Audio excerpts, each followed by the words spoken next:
Go ahead. His resting place lies in the garden up ahead. The first and last nameless of Penacony. Mikhail Char Legward, the Watchmaker.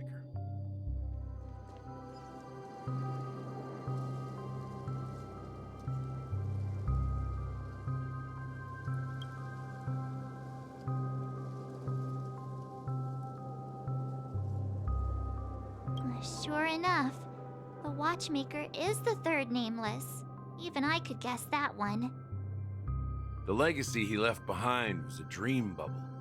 I believe inside that bubble, there's something that holds meaning only for the nameless. After all, when I checked its contents, I found nothing inside. Maybe some Trailblaze runes? Even more mysterious than me. Well, let's have a look.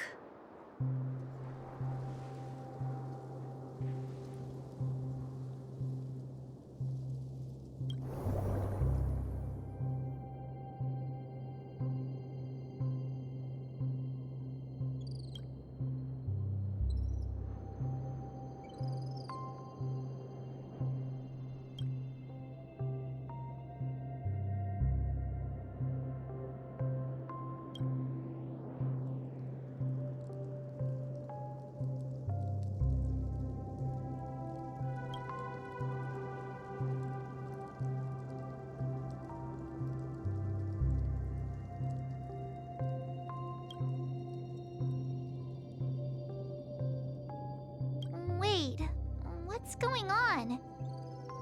Seriously? There's nothing inside this dream bubble?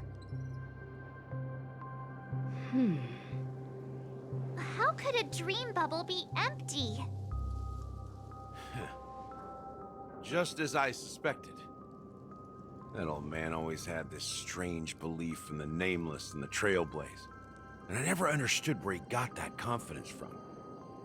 Especially since he never managed to get in touch with the Express while he was alive. I could never figure out what was going on in that old man's head. But this empty dream bubble is so typical of him. He was always full of weird fantasies and incomprehensible romanticism. That mischievous old man. Well, I didn't expect him to leave anything concrete behind anyway. Don't think that's the case, Gallagher. I'm sure Mikhail has left us the most precious thing of all. Don't start getting all philosophical on me, all right? Just as Mikhail believes in the nameless of the future, we unconditionally believe in the nameless of the past. How could they leave with regrets for the future when they were ready to dedicate their lives to the land they loved? There must be something contained in this dream bubble. It's just we haven't figured it out yet. You also have faith in the Watchmaker, don't you, Gallagher? Well, I'm a follower of the Enigmata. My philosophy forbids me to have faith in anything. That's why I understand what faith means in the path of Trailblaze. And I also want to know what he left behind. I'll leave it to you guys then.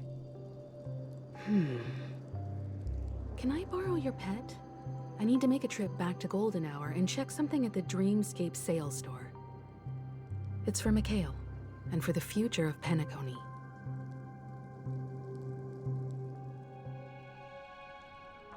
Welcome to the Reverie Hotel. How may I help you? Greetings. We're the Nameless from the Astral Express, and we'd like to check in. The Astral Express? But I thought... Yes, my companion's already checked in. My name is Dan Hung, and I believe my personal information is recorded in your system. I see, but your companion said you wouldn't be coming due to a change of plans. Now the plans have changed again. And you are... Me? I'm Pom Pom. A new nameless who's also with the Astral Express. He's my fellow Trailblazer. We responded to the family's invitation before he boarded the Express, so he wasn't registered in your system. Is it possible to accommodate him as well? Oh, I see.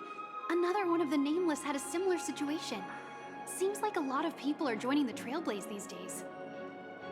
Since there's a precedent, it shouldn't be a problem. Just give me a second to contact your companions. I'm sorry, dear guests, but it seems I'm unable to reach the other members of the Astral Express.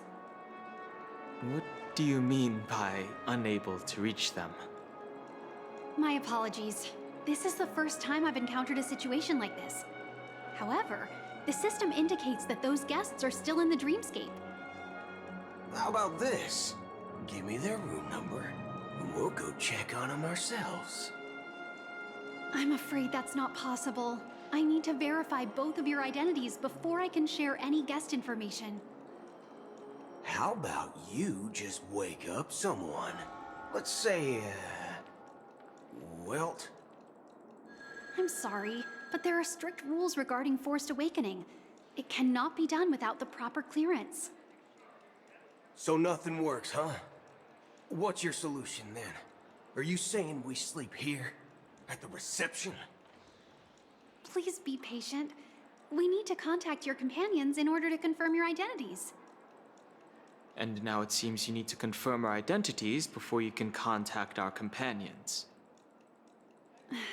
It seems so. Oh, fudge. Look, nothing personal, but if you can't handle this, go find someone else who can, okay? Please calm down, dear guests. I do recall that Mr. Sunday, the Oak family head, personally handled this issue earlier.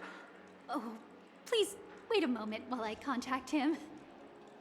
I don't think she's trying to give us a hard time. She really just doesn't know what to do. I have a bad feeling about this. You tried to contact them on the Express earlier, but they didn't respond. Something doesn't seem right. I need to leave for a moment. You can stay here with the receptionist. Sure thing. Just don't keep me waiting forever. Don Hung seems pretty worried about his companions. I should give him some space. Stressing out about it won't help anything.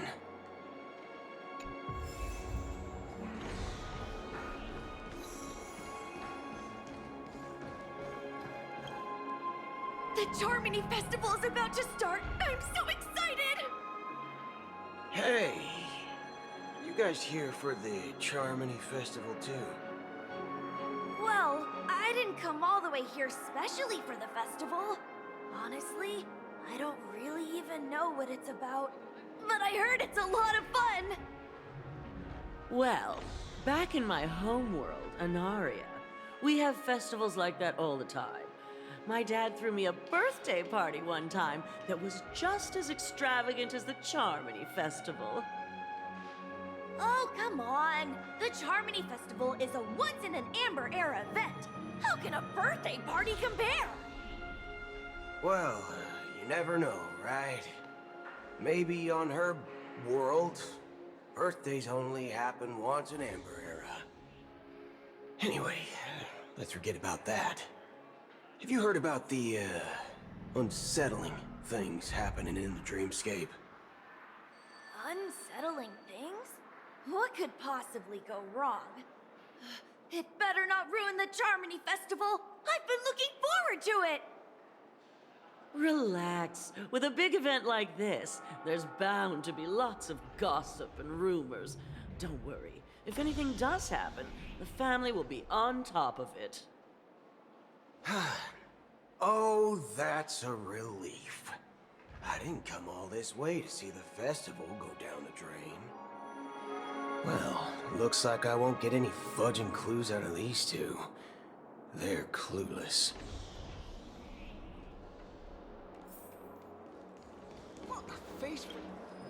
Greetings. I'm Cody of the Bloodhound family, head of security for the hotel.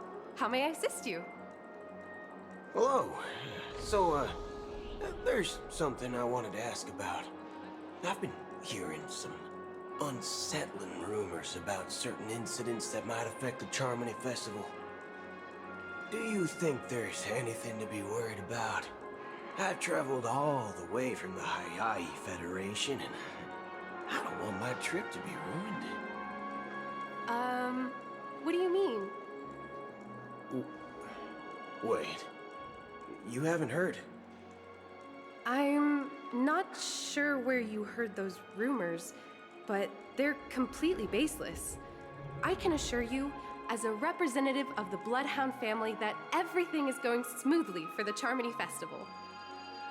At present, all of the families are focused on making sure the festival starts on time. Even the Dream Master himself has arrived. So don't worry, your trip won't be in vain. That's a relief to hear. She doesn't appear to be acting. So, it seems that even the hotel staff are out of the loop. Back already? Hasn't she returned yet? Nope. I'm starting to wonder if sending her to contact Sunday was a good idea. Neither the staff nor the guests seem to know anything about what's happening in the dreamscape, and wherever we go, all we see is people enjoying themselves.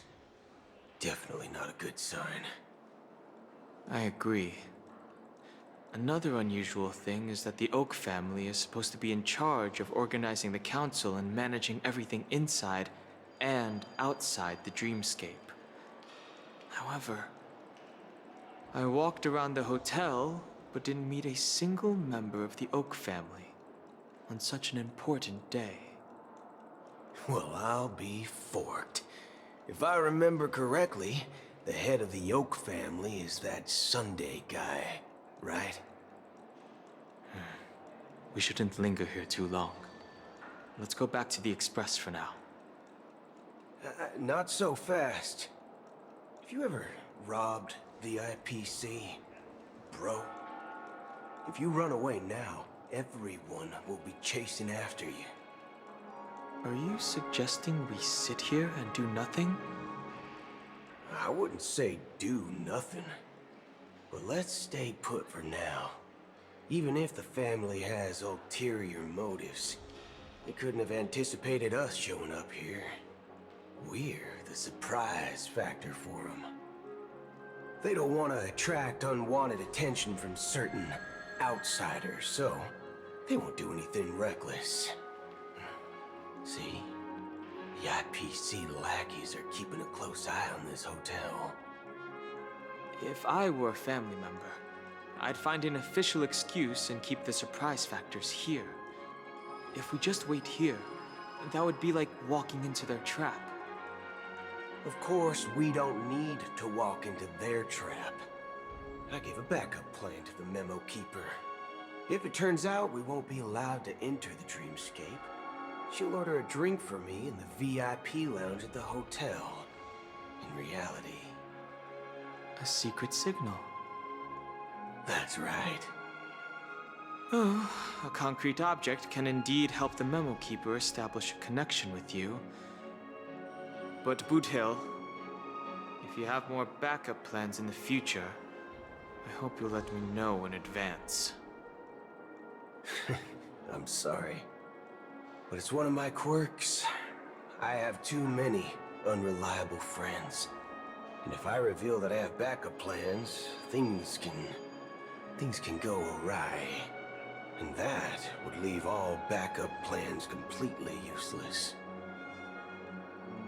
How do we get into the VIP lounge? This is where my street smarts come into play.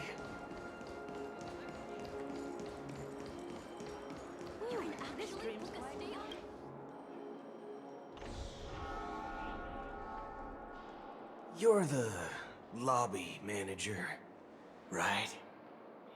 Yes, I am. How may I assist you? We're the Nameless from the Astral Express. We wanted to check in, but there's something wrong with your system. The lady at the front desk said she would contact the manager, but now she's nowhere to be found. Now, we've been waiting here forever, without any food or water. What the fork, man?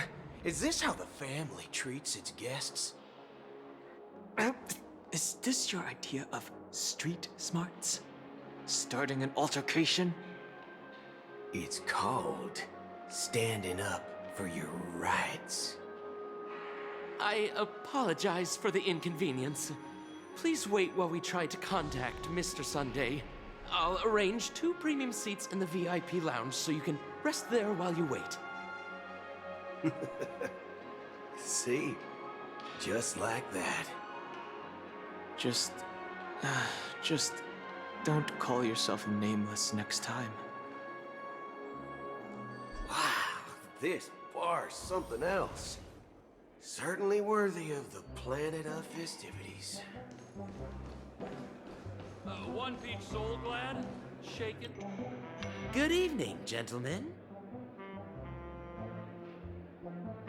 Hey, I have an order for a bottle of Donna's White Oak. Can you help us find it? Donna's White Oak. I think there might be a misunderstanding. We don't serve that here. Oh, no way. Are you sure you're not mistaken? If someone had reserved such a beverage, I would definitely remember it. It sells for hundreds of thousands of credits per bottle, after all. I couldn't afford to cover for such an item if it were broken or lost. That's strange. Well, could it be that the memo keeper couldn't afford it? Then what should we do now? Oh, no need to rush. Let's grab some drinks first. Maybe I arrived too early and she hasn't come yet. Now, let's see what kind of juice malts you all have here. Well, give me a glass of Hingham Valley, 40 years. I'll have it neat. No ice. Wow, that's the most expensive one on the list. You have a taste for the finer things. It's on the house, anyway. What can I get for you? Anything you recommend is fine. Then I would recommend today's special, Glass Village. It's classic Soul Glad mixed with Laboom juice. It's refreshing and suits your cool demeanor. Just 1 minute. Ah, this flavor. Dynamite barbecue with rocket fuel. Ooh, it really hits the spot. Truly the finest sherry cask-aged malt juice in the cosmos. Dynamite barbecue with rocket fuel. Is that really something that humans enjoy? Hey, this guy doesn't know anything at all. As long as you're satisfied, dear guests, please enjoy. Let's give the memo keeper another half-system hour. If she doesn't show up, we'll need to come up with a new plan. In the meantime, let's take stock of the situation. What do you think? The situation is unclear. Something must have happened on the planet of festivities, but the public is unaware of it. Someone in a position of power within the family must be covering it up. It's unusual for the followers of the Harmony to invite other factions, let alone the IPC and the Masked Fools. If what you said about the Emanator of the Nihility is true, the situation in Penacony is a little complicated, to say the least. Actually, there's something else I'm concerned about. Regarding Acheron. As you know, the faction that follows the path of the Hunt are some of the most dangerous folks in the cosmos to mess with. I mean, Who in their right mind would impersonate the Xianzhou Alliance or the Galaxy Rangers? It's like asking for a death wish. Isn't there a saying among the Xianzhou people that the Rainbow Sect lets their Lux arrow do all the beating? Talking. Do all the talking. Well, you know what I mean. Even though the Galaxy Rangers have been out of sight for years, we've been keeping an eye on this region. Even the dumbest criminals know better than to mess with the Annihilation Gang, much less the Rangers. But that Acheron lady, she doesn't seem like a lunatic at all. On the contrary, she's highly logical and organized. She knows exactly when to hold back and when to strike without mercy. And you believe that someone like her would have an ulterior motive for impersonating a Galaxy Ranger? I'm not entirely sure. I do have my suspicions. Maybe she knows a Galaxy Ranger, or perhaps she's trying to lure us out for some reason, which I can't figure out. Anyway, what worries me more are the anomalies within the family. They've summoned followers from various paths for the festival. No matter how generous such a gesture is, this move seems highly unusual. Unless the invitations weren't sent by them. If that's the case, it's even more intriguing that the family insists on organizing the Charmony Festival, despite the chaos. Maybe it's Shipei the Harmony pulling the strings. You find it beyond human understanding because it wasn't arranged by humans at all. People do stupid things out of irrational impulses. They abandon their principles when self-interest is involved. They believe in things they know they shouldn't, and fudge, they even break their own rules. But Eons don't. They stick to their determined path and never turn back, even if they reach a dead end. You think Shipei's will is behind all this? It may not necessarily be Shipei. There's definitely some higher entity involved. I know it may sound pessimistic, but if human free will were reliable, why would we even need Galaxy Rangers? It's much simpler when you boil it down to the eons and paths. Like how Lon always follows the path of the hunt, or how the Express stays true to the Trailblaze despite Akavili's disappearance. But in my opinion, Akavili's fall holds significance for the Nameless. Oh, so you're saying the Nameless now have to take responsibility for their own choices because their absolutely right leader is gone? Exactly. I believe the purpose of the journey isn't just about following a path that's always considered absolutely right. It's more about doing your best to choose the right path for yourself among countless possibilities, even with limited insight and judgment. I don't know what you've been through, but I agree that people must take responsibility for their choices, because no one else can do it for them.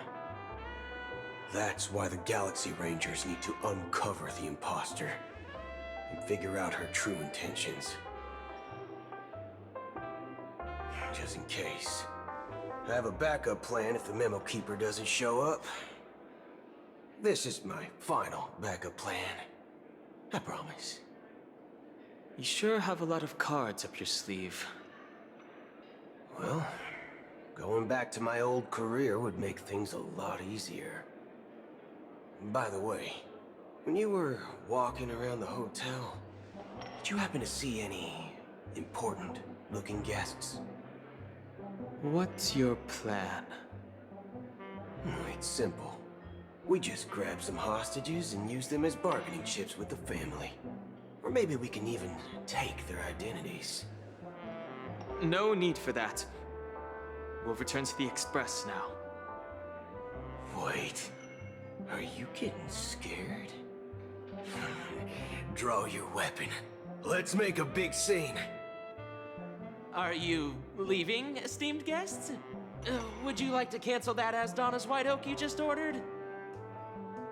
Huh? As Donna's White Oak? But didn't you just say... Ha ha. Looks like you are a bit intoxicated, esteemed guests. You ordered a bottle of Asdana's White Oak just a moment ago. Looks like your memo keeper friend has finally arrived. Oh, right. Sorry, my memory's not the best. You know, too many modifications and all. Anyway, let me check. Well, fork me. It says Donna's White Oak, all right. And there's a note. I'll be waiting for you on the Astral Express. No mistake, that's her message to you. She knew the hotel wasn't safe, so she suggested we find another place. Well, looks like we took a detour, but now it's back to the Astral Express. So, what are we waiting for? Let's go. You're back? 2 guests just boarded saying they were looking for Boot Hill, so I told them to wait in the parlor car. Oh, just in time. 2 guests? Yeah, or 2. Look, we welcome all passengers on the Astral Express, but sneaking in like that, you have no regard for etiquette. My apologies, conductor. It was an oversight on my part. I assumed you were already acquainted with the garden. Given the chaotic situation in Penacony, the Nameless are the only ones we can truly trust right now. You are the memo keeper. Pleased to meet you, Dan Hung. I've seen you in others' memories. And as for Boot Hill, this is our first face-to-face meeting. I hope you enjoyed that bottle of Astana's White Oak. You sure have a refined taste. Finally, Memo Keeper. Well, let's cut to the chase. Spill everything you know. That's precisely what I intend to do. But before that, please allow me to introduce myself. My name is Black Swan, and I serve the Garden of Recollection as a memo keeper. As for Acheron's story, I'm sure she knows it better than I do. Greetings. I'm Acheron. What? You Garden of Recollection shirtbag! You betrayed me! I apologize, but she did that at my request. Due to certain reasons, I have been exiled by the family. Thankfully, this memo keeper came to my aid and helped me escape their surveillance unnoticed. To be honest, it was more like stalking than helping. And the process was far from unnoticed. But we did escape. I asked her to guide me to a place beyond the family's reach and to contact a few trustworthy individuals, namely all of you. Trustworthy? Son of a nice lady. You think I'm dumb or something? How about this? I'll put a few bullet holes in your head and see what secrets spill out. Then, we can talk about trust. It doesn't have to be like that. I'm willing to answer all your questions, but not right now. If my cover hadn't been blown, we might have had more time, but at the moment, we don't have any other options.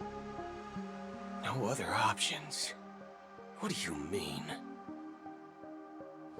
This is the only way I can ensure everyone's safety. I kindly request an immediate warp jump out of the Astana star system.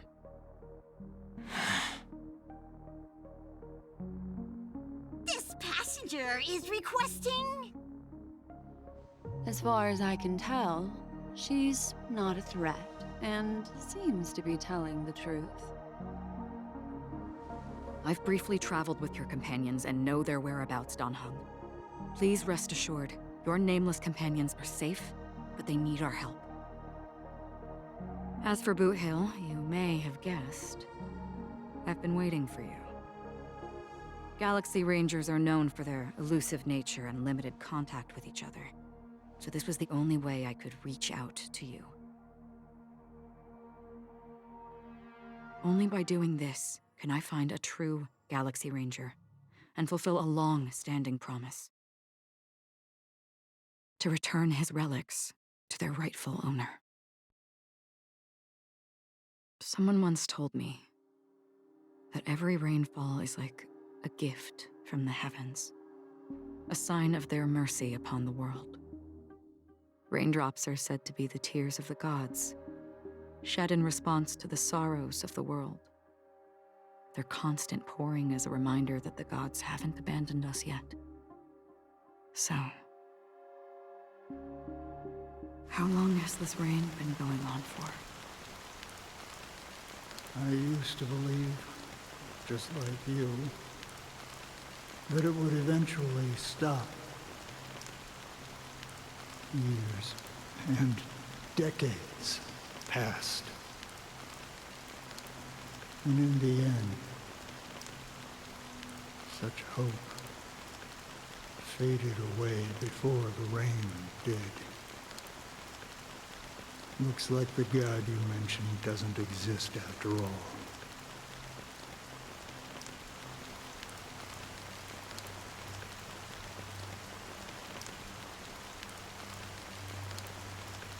Well, let me share a story with you. Mortals who walk the paths are like sailors on a vast ocean, leaving behind a trail that creates countless ripples of possibilities. These ripples last longer than the fleeting lifetimes of humans. And for some, their presence leaves such a strong mark that it's reflected in the waves. Like those shadows on the ocean. Sin-thirsters, the obsessions of the Pathstriders, they emerge from the depths of IX, seeing themselves as masters of their own destiny, unknowingly repeating the actions of their past lives.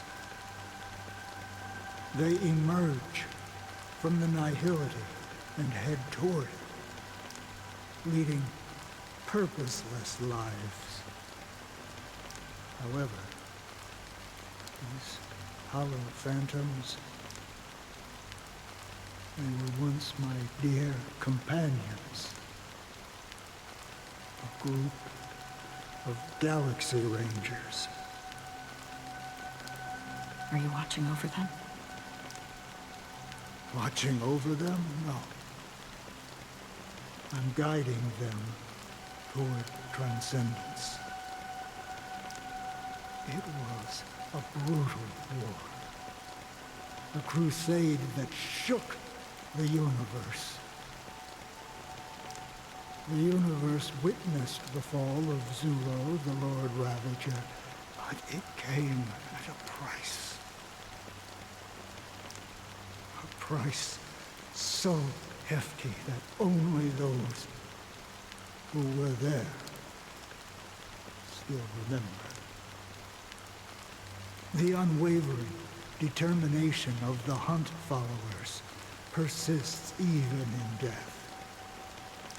So someone must guide these lost souls to their life beyond.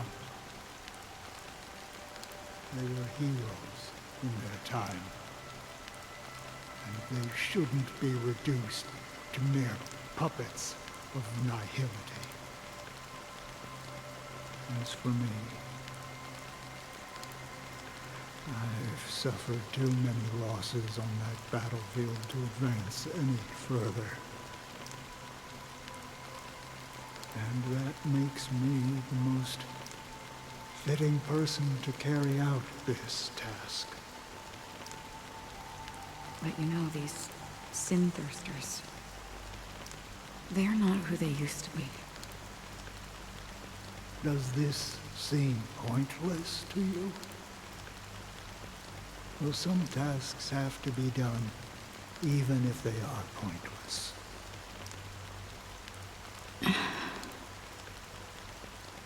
I can help you. For what? For the meaning of the nihility. That's what I've been seeking. I see. After all, this realm is off limits to ordinary souls, right? Thank you, stranger. I wish that you find what you seek. Before we part ways, I have one more question. It is true that their actions and even their entire lives may seem pointless from our perspective. But if, and it's just an if this is what the departed ones expected, should we try to change it? A good question. And a profound one. I don't know the answer. What I do know is that one day, I too will pass away. And when I bid farewell to this world,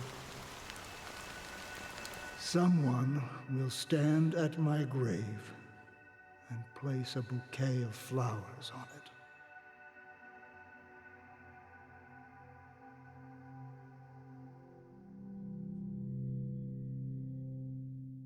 When I appeared as a child, my speech, mindset, and soul reflected immaturity and innocence. As I grew into adulthood, I left behind my childlike side.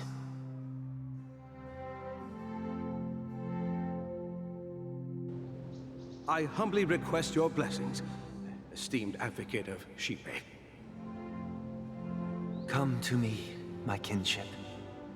I have sought their presence with us. As you wish. I have faithfully served the Alfalfa family for nearly a decade, promoting the path of the harmony to the best of my ability. However, I made a mistake yesterday. While I was preparing dinner for the family head, I accidentally dropped a prepared dish on the floor. Out of laziness, I lied and claimed that everything was ready. Although the head has dismissed me as punishment, it has been tough to sleep with the guilt still gnawing at me, as I worried that the seeds of evilness may have taken root in my soul. So, I confess to you now, to seek atonement for my sins. Do you sincerely repent and vow to change your ways? Yes. Have you examined your soul and confessed all your sins? Oh, yes. Are you willing to accept the process of atonement? Yes.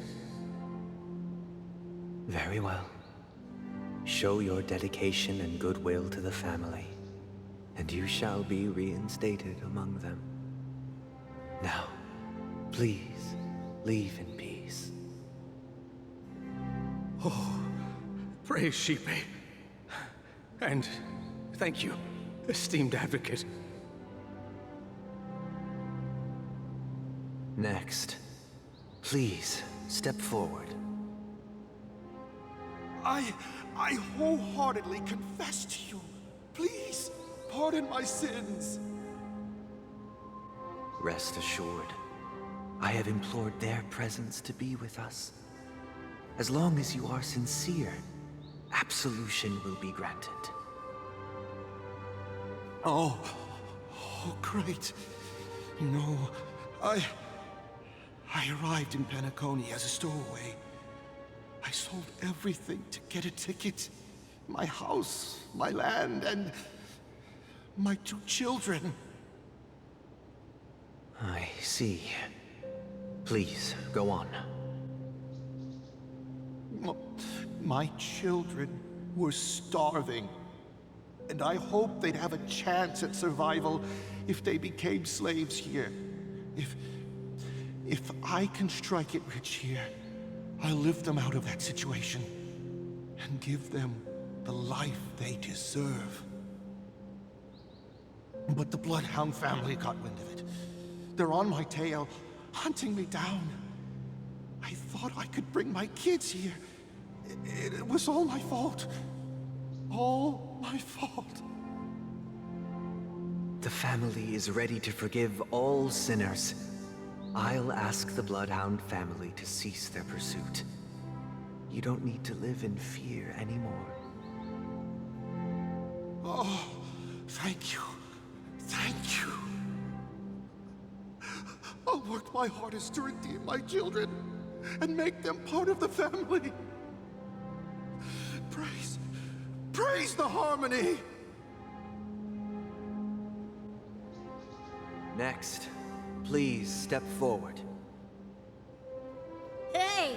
Long time no see, Mr. Sunday. The most esteemed individual in Penacony, and the next leader of the Oak family, right? I have sought their presence with us. Let us proceed. Sure. Let's just get this over with. I have sinned. Please forgive me. I wasted half a pizza at breakfast, and a bottle of Soul Glad.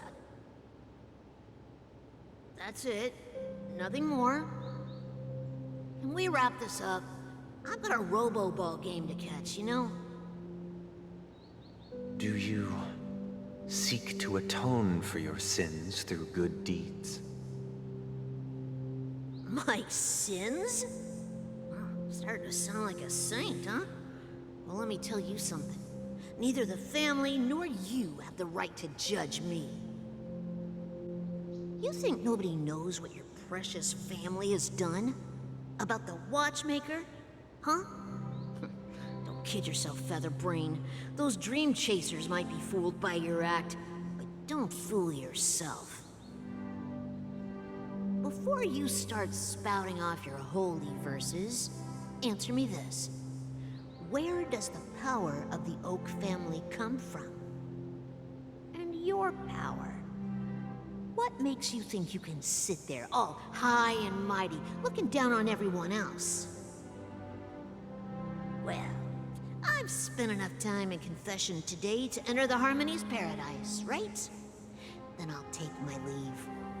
Good luck with your election, and, don't make me regret my investments in you.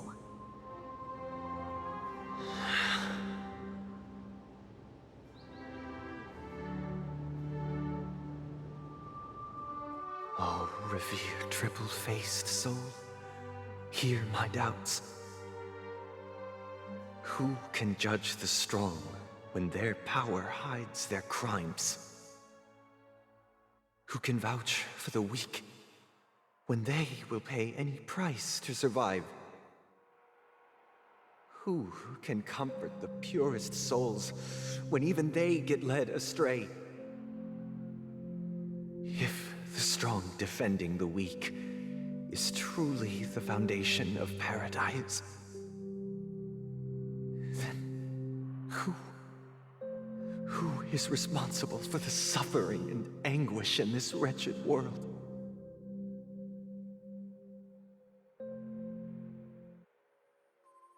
Brother? Brother? Brother, are you all right? I'm fine. I've been working long hours, and I just made a trip to Dreamflux Reef and back, so I'm a bit out of sorts. but it'll all be over before we know it. You've been working non-stop on the Charmony Festival, Mr. Sunday, and no one could have predicted this incident. Even if the Stellaron does pose a grave threat, I still feel sorry for all the trouble we've caused you. No need to worry about troubling anyone. The Charmony Festival was meant to spread joy and harmony across the cosmos. But now that we know the truth, I'm afraid we'll have to cancel it. It has always been our wish to make everyone happy, so... we'll do our best to explain everything to the Dream Master. I'm sure he'll understand. Even if the negotiation does not go smoothly, I'll refuse to go on stage. Without the Chord Master, the Harmonious Choir would not arrive, and the Charmony Festival would be just a grand performance, and nothing more. I'm relieved to see your determination. You know, since arriving in Penacony, we haven't had any contact with this Dream Master himself. I'd heard of the heads of the 5 major lineages, but the Dream Master is a mystery to me. The Dream Master rarely grants an audience, even for us. But, given the urgency of the situation, he's agreed to meet us in person. Perhaps you'll be the first guest to meet the Dream Master in years, Mr. Yang. Let's hope we can reach a consensus that satisfies everyone. Indeed. Let us hope so. It's about time. We'll have to get ready for the meeting. I apologize for any inconvenience caused by the urgency. Don't worry. I'll be waiting here. Oh, dear. It's Mr. Sunday! Hey, come over here! Looks like someone needs help. Let's go check it out. Oh, Mr. Sunday. Hey there! Okay, see the moon in the sky? It's about the size of the cap on my Soul Glad bottle. If I just reached out my hand, I could grab the moon, couldn't I? The moon? You mean the Grand Theater? Yeah. Look at me. I've been away from home for too long. I must be missing that moon. But it's no big deal. The Grand Theater here looks much better than the moon back home. It's just magnificent. They told me not to sell everything I had just to come to Penacony. How short-sighted. Selling everything you had? Why would you go to such lengths? Why? Can't you see? Life back home is miserable. It's not really living at all. It's better to be here at Penacony. No pain, no worries about tomorrow, just sweet dreams. You can do whatever you want. That's what I call living. Yeah, now this is the life. Is this truly living? Huh? What did you say, young lady? I didn't quite catch that. Oh, it's nothing, sir. You see, the traffic on Glock's Avenue can be dangerous. How about I ask a Bloodhound family member to escort you to Ideen Park over there, so you can continue enjoying your sweet dream? Oh, yeah, that's a great idea. Wow, no wonder you were the leader of this sweet dream. You're totally a lifesaver. See you around, Mr. Sunday, and it was nice chatting with you.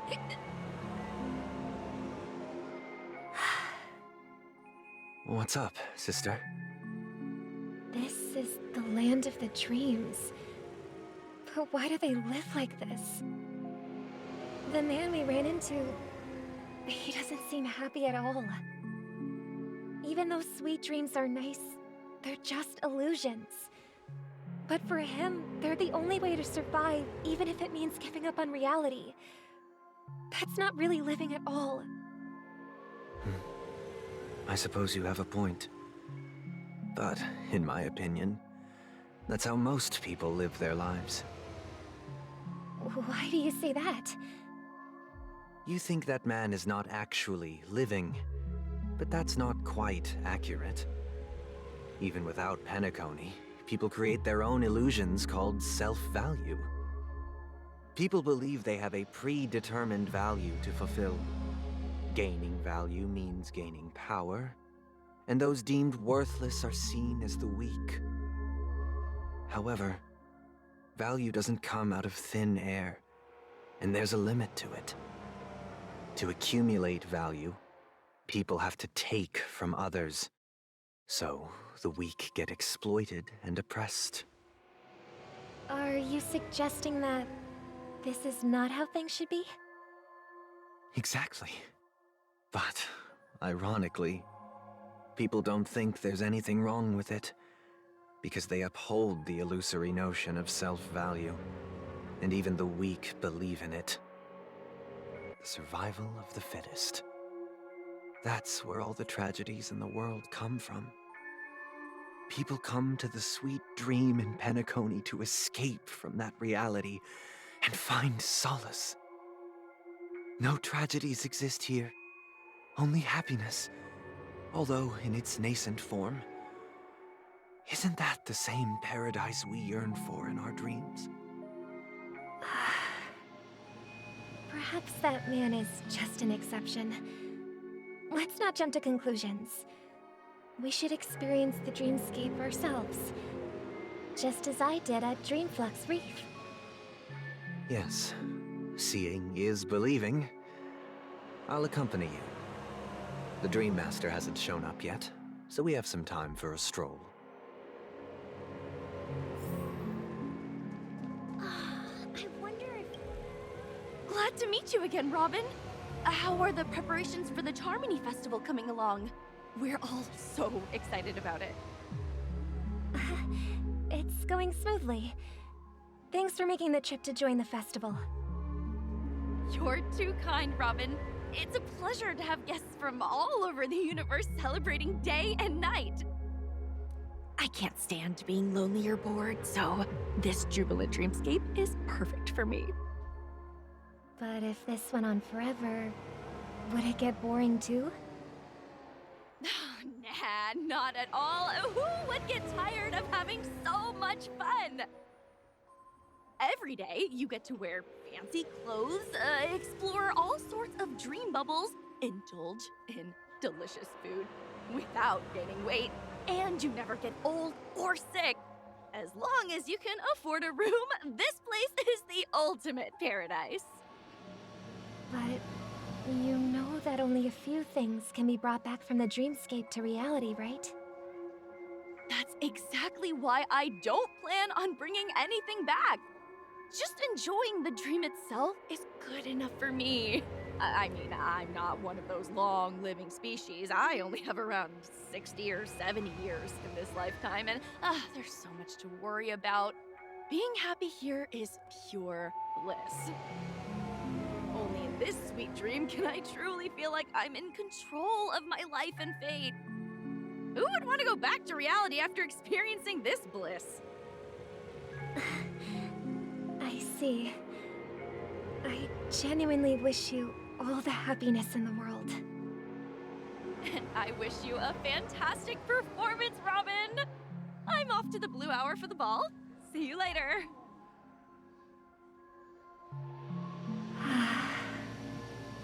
Seems like that guest's perspective didn't resonate with you either. She had a valid point, and I could sense her genuine happiness. It's just that... What you're trying to say is, she thinks she's in control of her life, but in reality, she's just escaping from reality and seeking solace in this sweet dream. Once she steps out of this sanctuary, everything will be lost, Well, she did make mention of being able to afford a room, didn't she? However, the paradise in our dreams, it doesn't have to end. No.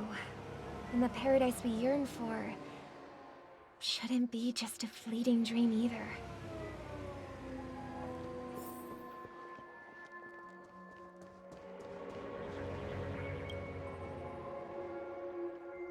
The scenery in this dreamscape is truly breathtaking, isn't it?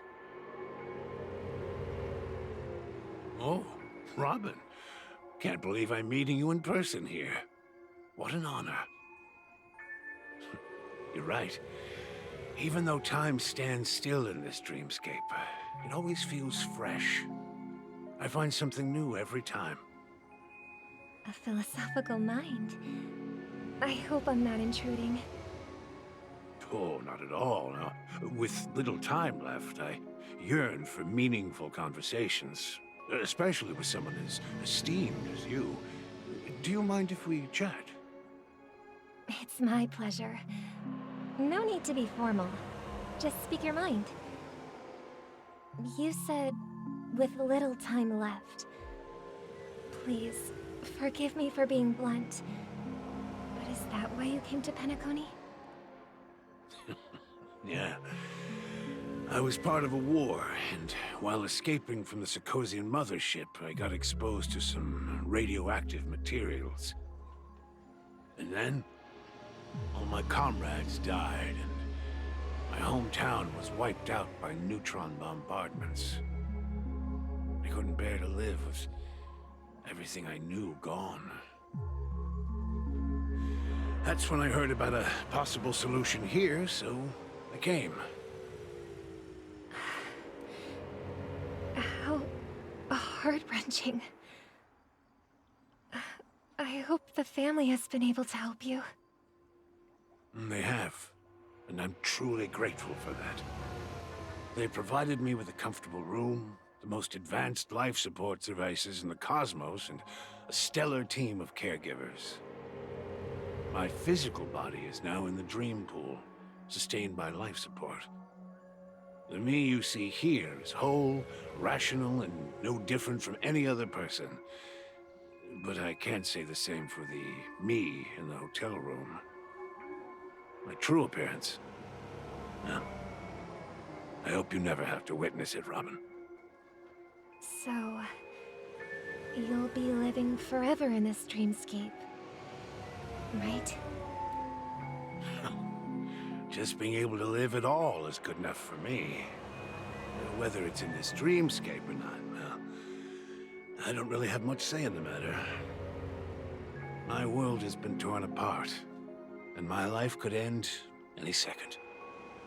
So, even if this whole place is an illusion, it's still my paradise, and I'll treasure every moment I spend here. How I envy those everlasting things. That old man's story. It's so tragic. Fortunately, this sweet dream gives him joyful memories to hold on to for the rest of his life. That's precisely why this sweet dream in Penacony exists. However, even the sweet dream has its limitations. While it provides solace to the disillusioned, it can't completely eliminate pain in reality. There will be a way out. Penacony is already on the right track.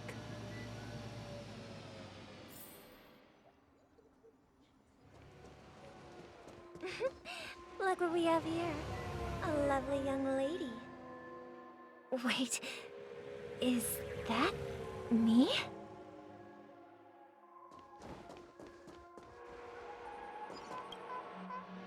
Brother, what a surprise to see you again. Show yourself. Your trick won't work on us. I've heard that a skilled mass fool received an invitation too. That must be you, right? Did you enjoy yourself? Barely. The people here are way too gullible. A little bait is all it takes for them to bite.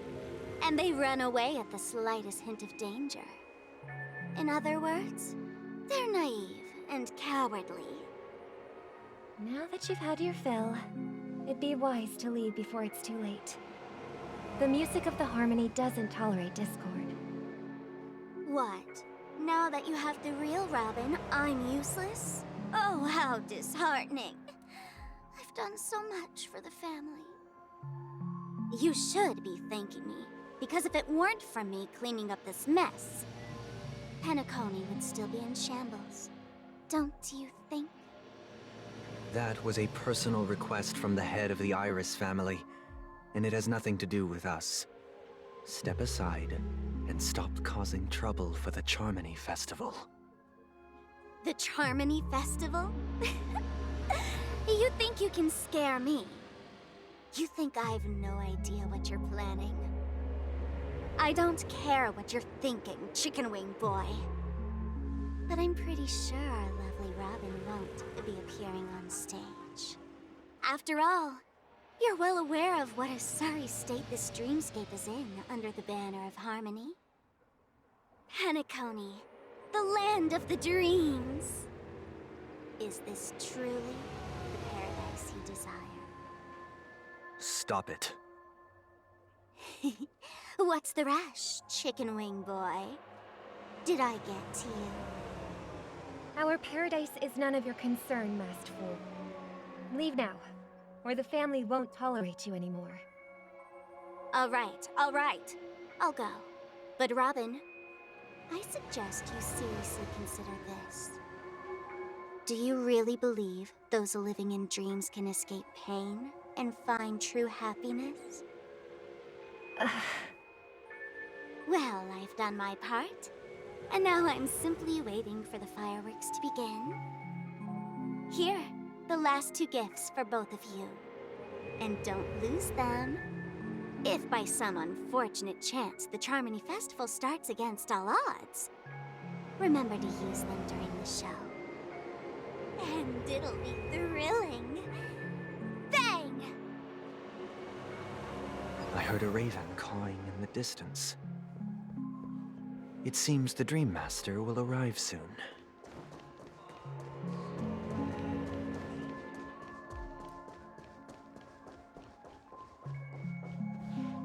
Let's wait here for the Dream Master to arrive. Okay. By the way, brother, I heard you no longer have a sweet tooth. Back when we were kids, you used to steal my desserts. Seems like a lot has changed during my absence. What exactly happened? Well, someone has to stay awake even in this sweet dream. But that someone doesn't have to be you, or anyone in particular. You're carrying too much on your shoulders, brother. The paradise in our dreams. It shouldn't be like this. Penacony is nothing more than a dream. It can't erase the worries and pain of reality, or bring true happiness. It only offers an escape from reality. Nothing more. Remember the old man we met earlier? Without this dream, he might have completely lost himself. That might be true, but even without Penacony, he could have chosen another path. As far as I know, the Intelligentsia Guild has been promoting their rehabilitation techniques for a long time now. That path may have been more ordinary and challenging, but now he is receiving hospice care in a comatose state, and his fate is sealed. Is Penacony granting these people a future? Or is it taking it away from them? Well, don't forget this. Not everyone really has a future. The future for humanity is like the sky for birds. People mistakenly believe that flight is inherent to birds because they've never witnessed those birds crashing to their death. Do you remember how we took in that little Charmony dove when we were young? Yeah, we took care of it. Provided food and water, groomed its feathers. And later, when I decided to leave Penacony, I opened the cage and set it free. Well, I didn't mention what happened to it in my letters, because I didn't want to upset you. Shortly after you left, it crashed to its death right in front of your window. I had surmised as much. I knew you wouldn't have avoided mentioning the bird for no reason. Despite that unfortunate outcome, I still believe it was the right decision. Birds aren't meant to spend their lives in cages. They belong in the sky, even if they can't fly. But here's the thing. If there are birds in this world that can never fly, can we really assert that they belong in the sky? Are you implying that the same goes for humans too? Let's take the Astral Express as an example. The Nameless made tremendous efforts to bridge worlds, gaining fame across the universe. However, only a few extraordinary individuals can endure such a perilous journey. That's because the pursuit of the Trailblaze exceeds the capabilities of ordinary humans. Otherwise, why would this path be filled with broken rails, an abandoned express, and even a fallen Eon?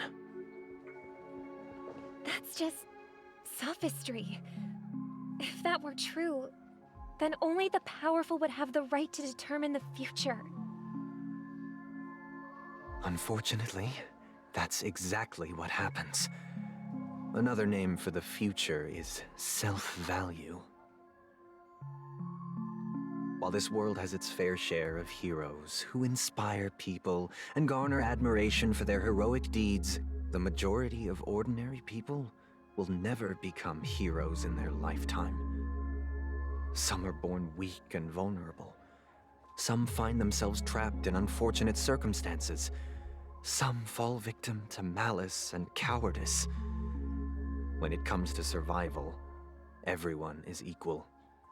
And the weak can only watch as their value gets constantly diminished by external forces. That's why we should care for the weak and support them as if their suffering were our own. That's what the Odes of Harmony have always taught us. While the Harmony holds noble aspirations, the strong will always be strong, and the weak will always be weak. Even in this carefree dream.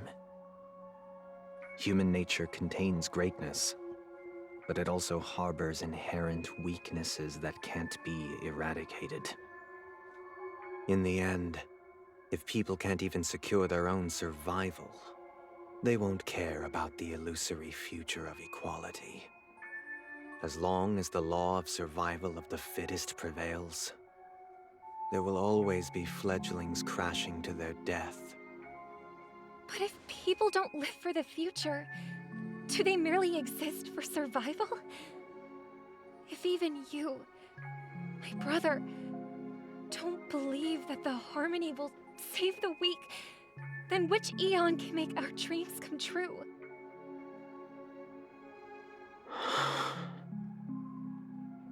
People often forget that when the first bird took flight, the entire world envisioned a future where no more fledglings would ever crash to their death. Are you reading, sister? What are you reading?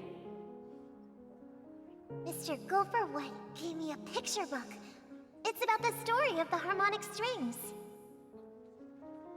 If I could become a chord master, I'd like to summon Dominicus, the harmonious choir. I want to sing with everyone and spread our wishes so that all can feel happiness and joy. I see. Then, I would summon the harmonious choir too. Don't you have a wish of your own, brother? Of course I do. It's just that it includes your wish and everyone else's. I long for a true paradise where everyone can find peace. Then, let's build a stage there and invite everyone to our performance so that both our wishes come true through the power of the harmonious choir. It's a deal then. Yeah, it's a deal. But how can I become a chord master?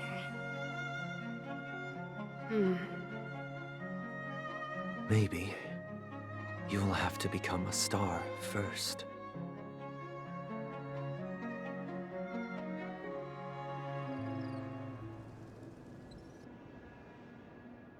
You're back sooner than I thought. Any results? Yes. And now, it's up to us to forge ahead. Since he's already carried out his last wish, my final mission is complete. But pardon me if I sound curt. It's good to have determination. The path Mikhail left for you is not an easy one to tread. Why else would he have chosen to sleep in solitude, staking everything on some nameless in the future? But you have the numbers, and in numbers comes strength. So that might just delay your inevitable a little more. Got any more encouraging words? As I see it, relying on Welt's negotiations alone is far from enough. Regardless of whether the other party will be compliant, negotiating simply allows us to meet them as equals and won't grant us an upper hand. Penacony is our rival's home turf, and we already have very few chips left to play with. Rather than idly sit around while the family's got us blocked off, an offensive approach might be a wiser course of action. We're more familiar with the Stellaron's properties than most, and since it's the key to stabilizing the sweet dream, it's vital to the family's interests. By attacking their core interests, they're bound to retaliate hastily. And as the saying goes, haste makes waste. That's right. As long as we pose a threat to the Stellaron, either with words or otherwise, we have a chance at gaining the upper hand. But the problem is, on the eve of the Charmony Festival opening, how exactly are we going to get close to the theater? Family security will be airtight, and if we brute force it, even if we succeed, it's too risky. So, no one's gonna say anything? Then I'll raise my hand. I know the answer to this question.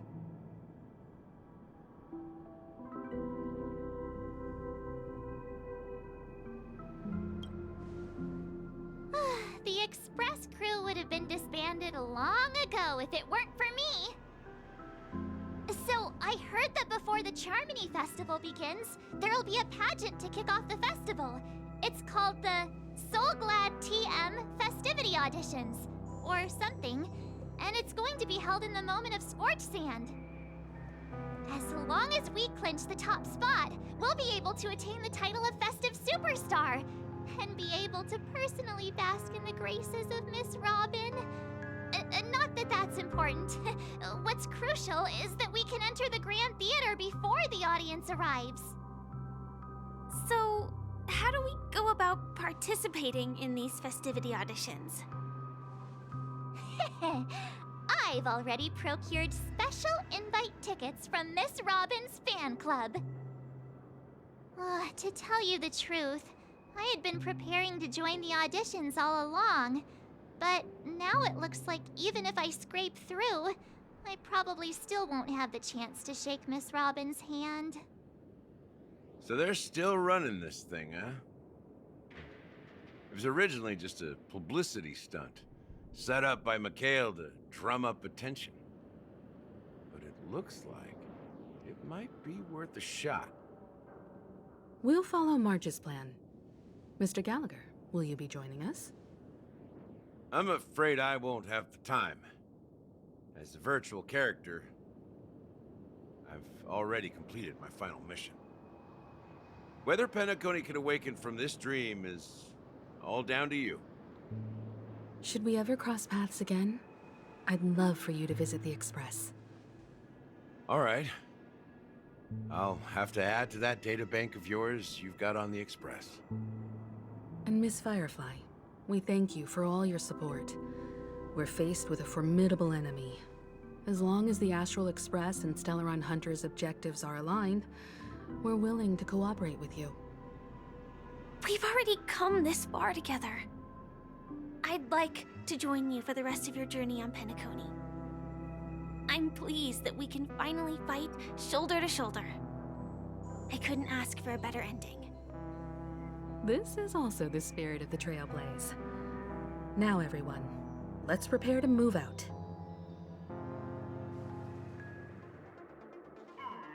Ladies and gentlemen, welcome to Scorched Sand Hall. This is where challengers thrive and dream chasers shine, all under the watchful eye of the entire universe. If you have ambition, dreams, and the drive, dear friend, the next superstar of Penacony's Charmony Festival could be you. Oh, wow, they've really outdone themselves. Oh, I'm starting to get excited.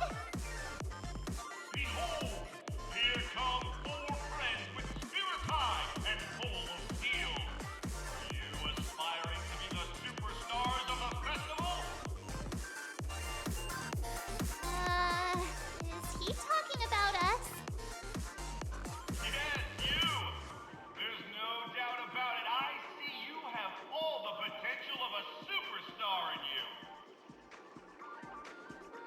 Excuse me, you 4. What are you hoping to get out of all this? As the last group of contestants, how confident are you in overcoming all of the challenges? Would you be open to a brief exclusive interview with us? It'll be quick. Your journey is long and fraught with peril, yet under a sky blanketed by banners, you vie for the crown. The sword and rose!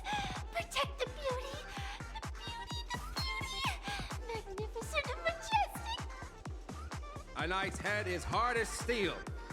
Brother Lance Focus is stubborn as a heel.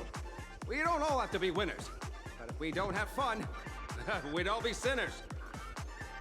People are pouring in. It kinda feels like all sorts of baddies are showing up. Let's get in there quickly and enter the competition. Ladies and gentlemen, please make way. Make way. Coming towards us now is one of Penacony's top 10 wealthiest tycoons and the soul-glad business empire's founder, Mr. Ideed. Allow me to introduce myself. I'm the director of Soulglad's factory, Ideem Leader.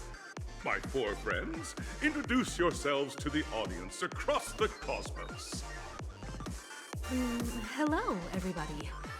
I'm Himiko, a nameless from the Astral Express, and these are my companions. Don't you guys need to hide your identities? Can't hide it anyways. Penacony is plastered with our posters. And because the Astral Express is so well known, the family won't dare to make any rash moves.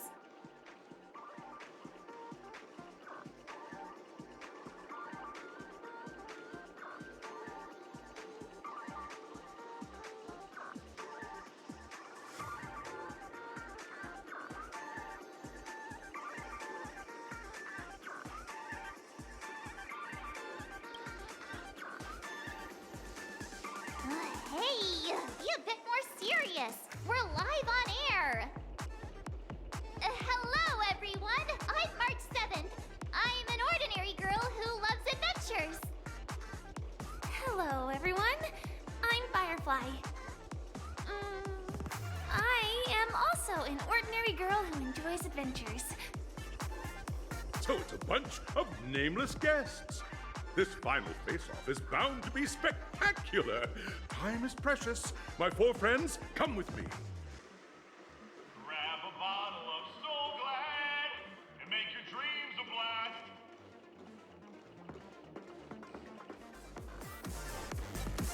This place is buzzing. That's right.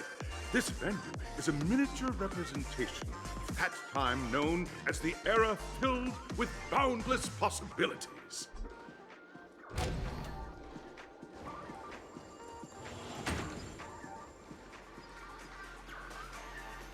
Grab a bottle of Soul Glad and make your dreams a blast.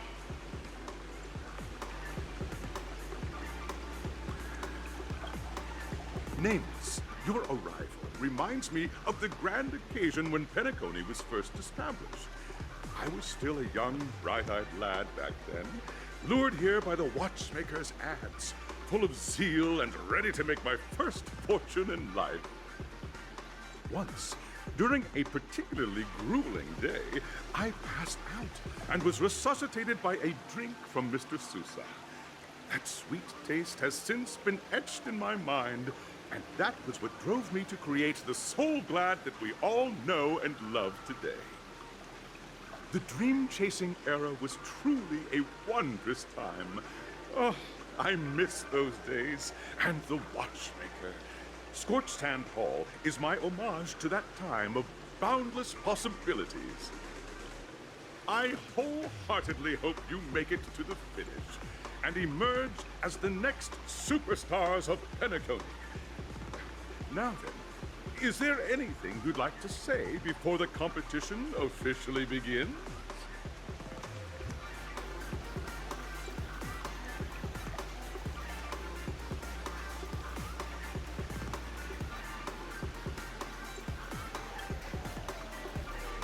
Haha, that's the trailblazing spirit. How about you, Miss March? Hello, everyone! Next up, get ready for the Mega March 7th adventure, where I'm going to break the speedrun world record! Trailblazing into the uncharted and challenging the limits. That's Miss March 7th for you. How about Miss Firefly? I hope that by the end of this journey, everyone will have achieved the outcome that they hope for. Ah, a wonderful wish! Miss Himeno, what are you expecting from your team? Safety first, everyone.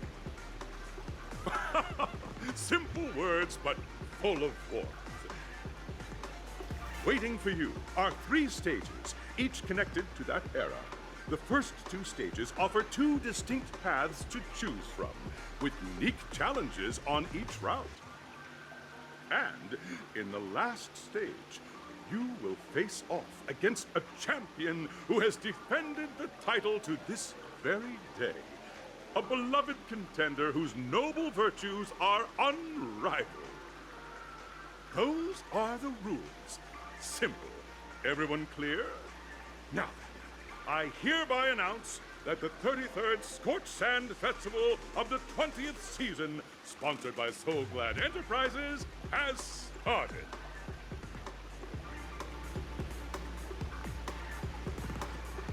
Everyone, as the Charmony Festival is drawing closer, we must reach the end as quickly as possible.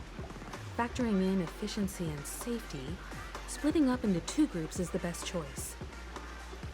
March and I haven't known Miss Firefly for too long and aren't overly familiar with her. It'd probably be better if the 2 of you paired up. Fine by me. Let's do it. All right. I don't have a problem with that.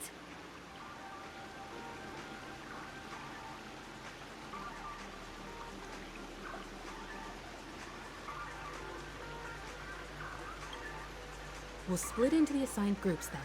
Let's not waste time.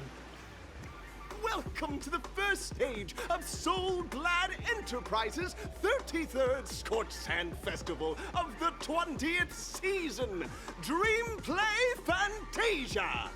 In this stage, you can choose between 2 challenges, the School of Acting or School of Action.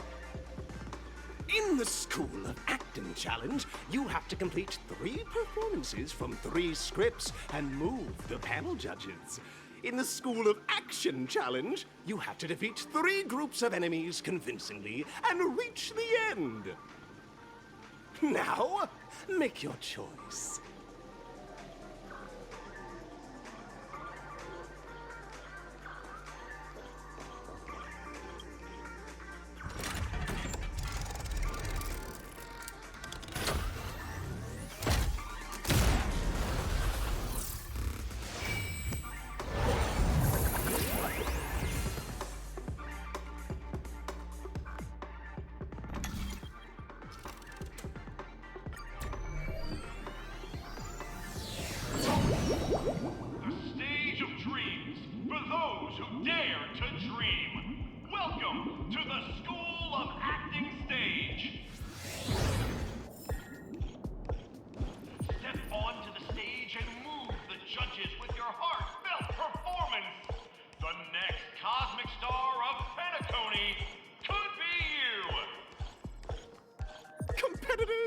Allow me to introduce the rules of this challenge to you.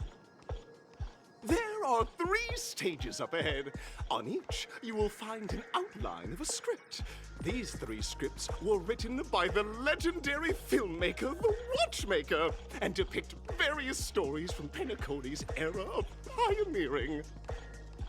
Your task is to bring those moments to life, find the right words, and act convincingly to make the judges feel the script's intended emotions. Oh, I wish you a successful performance.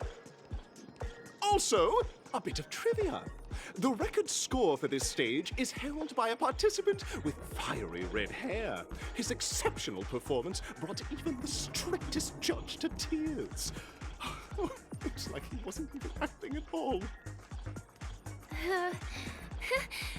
We are running out of time, so let's get this over with quickly.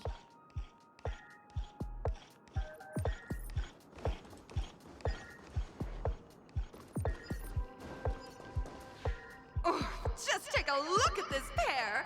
Such star quality. Since you've come as a pair, I'll prep a 2-person scene for you. You 2, are you ready? Envision that you both, driven by the spirit of exploration, are arriving at the land of dreams that is Penacony for the first time. But instead of lush lands, you find yourselves amidst swirling sands and desolation, far from the paradise the Watchmaker described. You're driving an old clunker through the wilderness of the dreamscape, braving the cold wind, choking on the dust, and suddenly, a fierce memory zone meme blocks your path. Now, Miss Greyhair, what line would you deliver to express your disappointment in Penacony?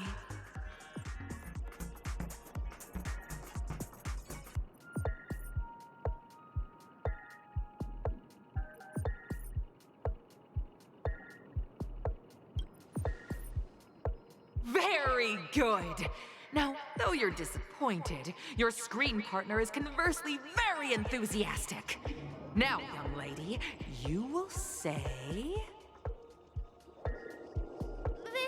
This is great! I love living on the wild side! Very good! Very intense! And then, we cut to the story's next scene. You find a job mending the rails, but the days are long, and your endurance can't keep up, and you finally collapse in the endless expanse of desert! Suddenly, sweet rain falls from the sky, wetting your lips and rousing your spirits! Now, Miss Greyhair, what line will best express your surprise at this moment?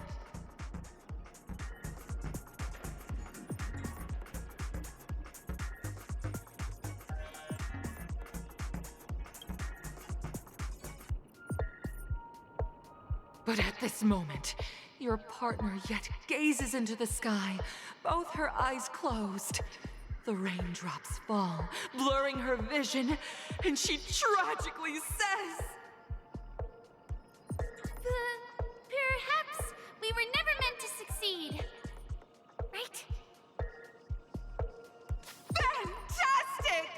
Both of you have an incredibly solid foundation in dialogue delivery. However, lines aren't everything in a performance. Please continue this story on the second stage. Up next, you'll be challenged with a body language test. I hope these tests won't take too long.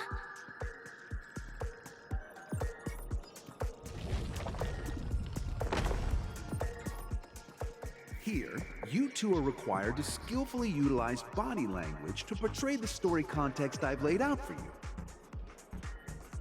Picking up from where we left off, a heavy downpour saves you both stranded in the desert. This rain quenches the anger in your heart. You look to your companion, now completely devoid of fighting spirit, wanting to comfort her. At this moment, what should you do to make her laugh?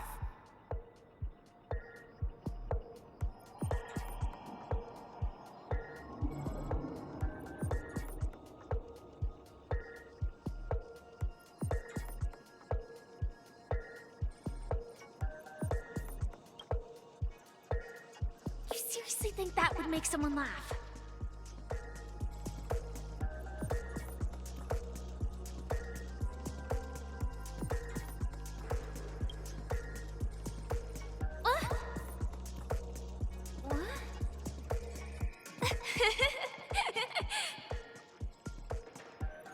Right answer!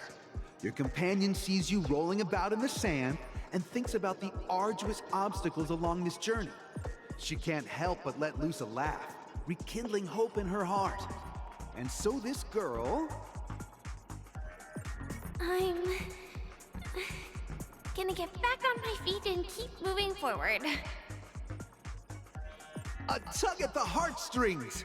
The story continues to develop. The heavy rain leads you both to sense a business opportunity. So you start venturing into the umbrella industry. But just as the business begins to pick up, competitors start flooding the market with low-priced goods, squeezing your market share.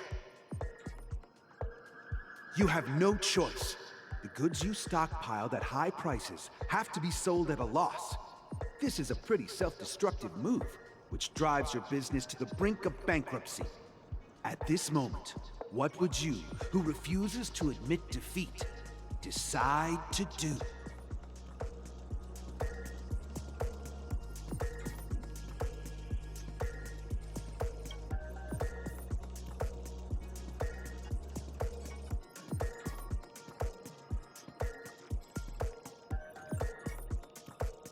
Fantastic! But it's a pity your friend does not agree. Seeing that you're up to your eyeballs in debt, she sees nothing but despair in her future. And then... I leave Penacony in utter disappointment. Is that okay? Of course! Absolutely! I was this close to tears! Both of you possess exceptional acting talent! However, the true test is yet to come. You're about to encounter the harshest judge this show has ever seen. You'll need to rely on perfect performances if you want to win them over.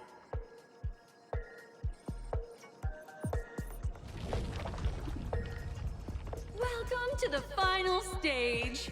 Actually, all the scenarios that you previously encountered were all from the film Once Upon a Time in Dreams.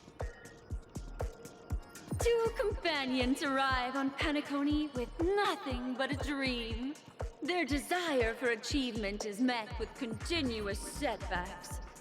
Ultimately, one continues on, despite spiraling into debt, while the other concedes defeat and leaves.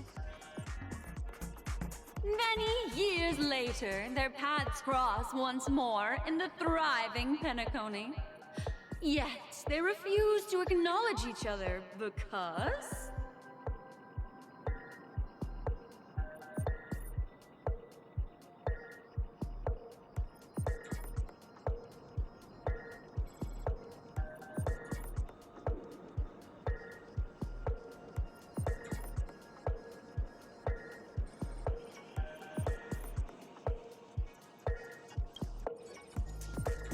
Against the backdrop of a revitalized Penacony, the joy of reunion mixes with the sorrow of past separation, the awkwardness of being strangers, and the shyness of a long-awaited encounter, all converging at this very moment.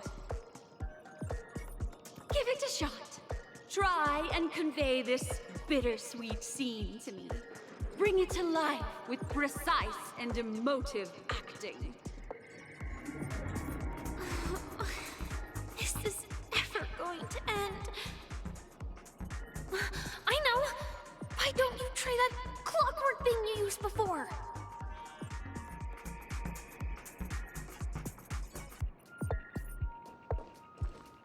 Your performance is far from satisfactory.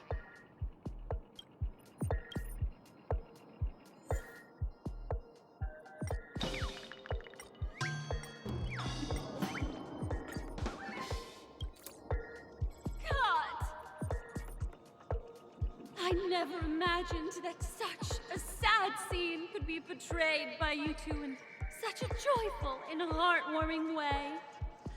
Two people sharing a long, cherished friendship, as if time and status meant nothing to them. Huh? But we haven't even done anything! Is his imagination running wild again? Brilliant! Your portrayal outdoes the original.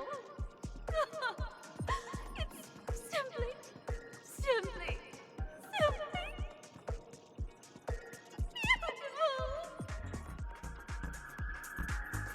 We have passed the test. We ought to hurry up. Stellaron is at stake. Congrats to both of you for clearing the stage, but more importantly, are you having fun? Fun is more important than success.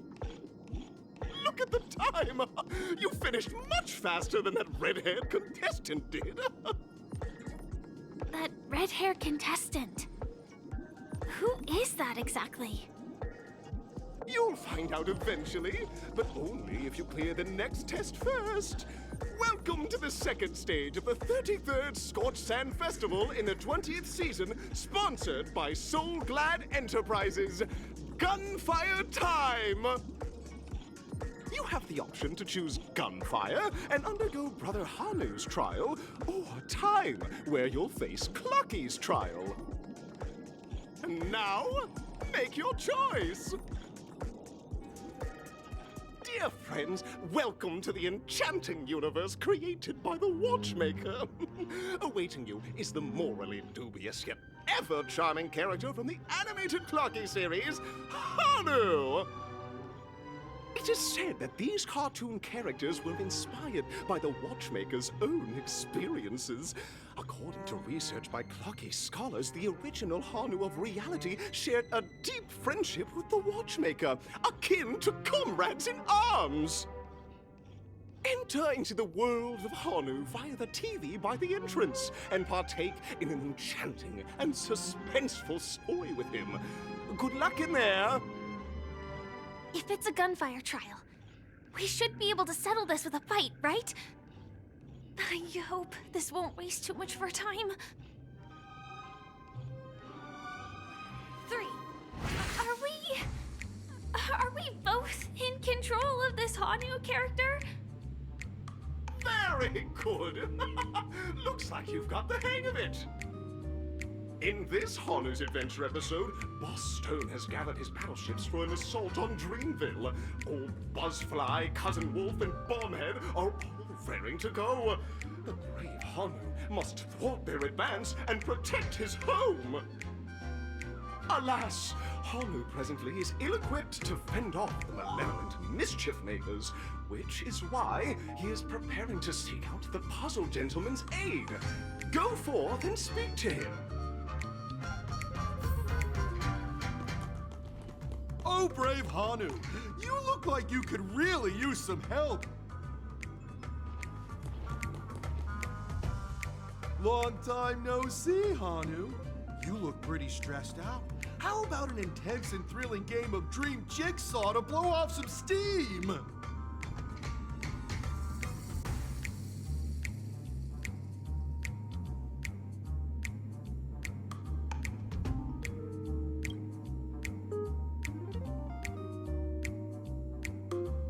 Oh my! Are you telling me that Boss Stone has rallied the villains to seize Dreamville? What a dreadful twist of fate! Listen closely, Hanu. I'm aware you're in need of a suitable weapon. And I also know there's one just upstairs. But you know what? You'll have to play an exhilarating round of Dream Jigsaw first. No Jigsaw, no moving forward.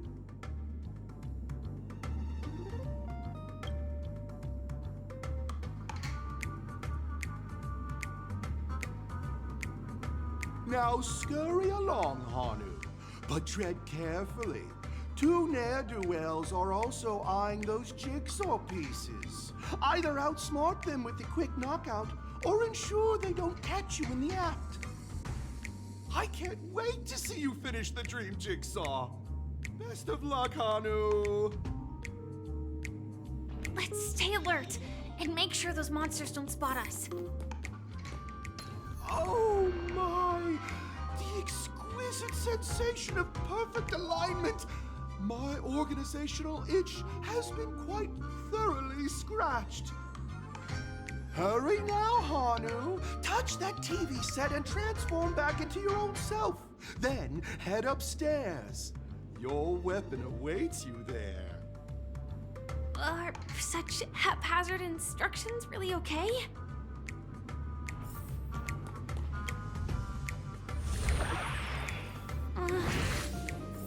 Disconnecting from that thing so suddenly has left me feeling slightly disoriented.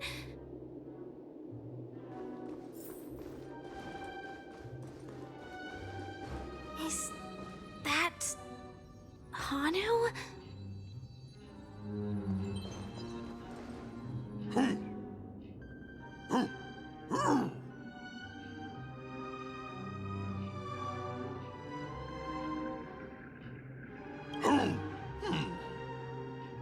What exactly is he talking about? Tick-tock! It's time for me to make an appearance! Clocky? I can also see him. Is this character part of the show? In Dreamville, Clocky is everywhere and can do anything! Like right now! I can be your translator! Tick-tock!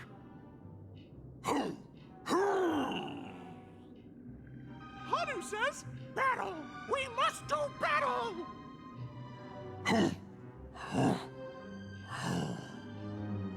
The enemy is at our doorstep, and we have no path of retreat for the future of Dreamville! Touch that suspicious-looking TV right now! So they just jumped inside that TV. Sheesh. Logic in this plot and dialogue is really being pushed to its limits. Well, here we go again. Ready? I am gradually getting used to this. Who knows? I might even be able to perform some high-level moves with Hanu. Oh, did someone say high-level movies just now? That's right, pal. The upcoming script is just exploding with all sorts of high-level shenanigans. Last we saw, Honu was preparing for battle. Suddenly, he hears heavy footsteps coming from the hallway. Malevolent mischief makers have broken into his home. But brave Honu won't go down without a fight. He instantly sprints for the storage room, ready for a do-or-die showdown against the baddies. But we still don't have any weapons in hand. Guess what? Hanu's favorite bazooka just so happens to be in that storage room. So get a move on. What a coincidentally convenient plot twist. It'd be even more awesome if the organizers allowed me to wear armor. The storage room. It's behind the shelves, right? He wasn't lying. There's actually a bazooka here.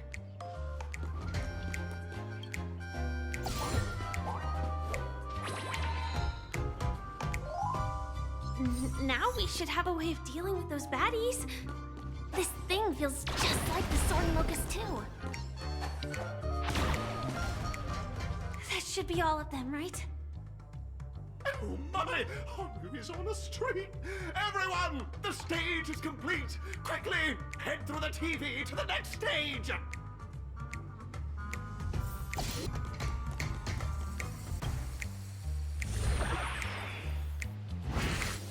Well, that's that.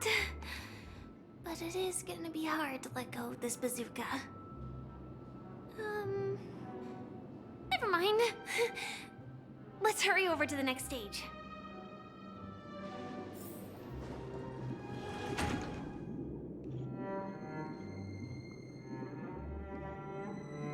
Congratulations to both of you! Oh, you've overcome all obstacles and proven yourselves! But, unfortunately, there is only one who can beat Penacony's festive superstar. In the final stage, you will face the defending champion. If you fail, you will lose the opportunity to become the festive superstar. Welcome to the 33rd Scorched Sand Festival's third stage in the 20th season, sponsored by Soul Glad Enterprises' Superstar Showdown.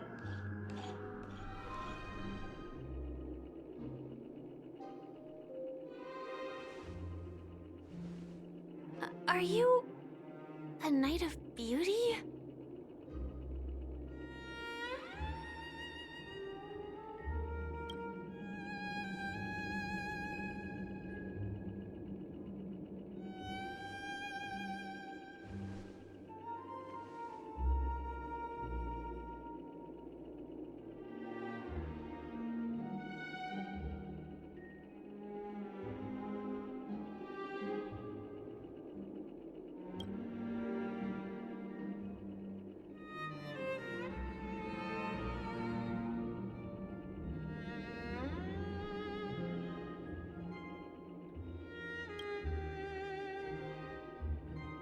That's right.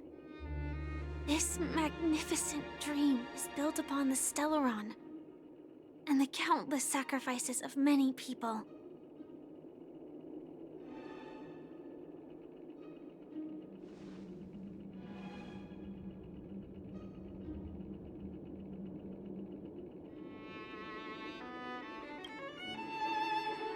If I'm not wrong, the Knights of Beauty also received an invitation from the Watchmaker, right?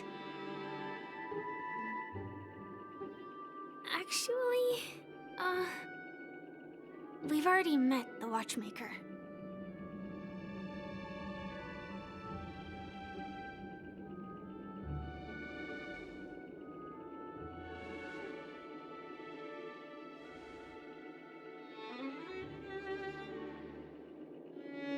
Thank you, Knight of Beauty. We don't have much time left. May we meet again. In that case, let's make our way to the end. Penacony's really thronging with talent. I hope we make it in time.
congratulations to the both of you on becoming the festive superstars of this year's Charmony Festival.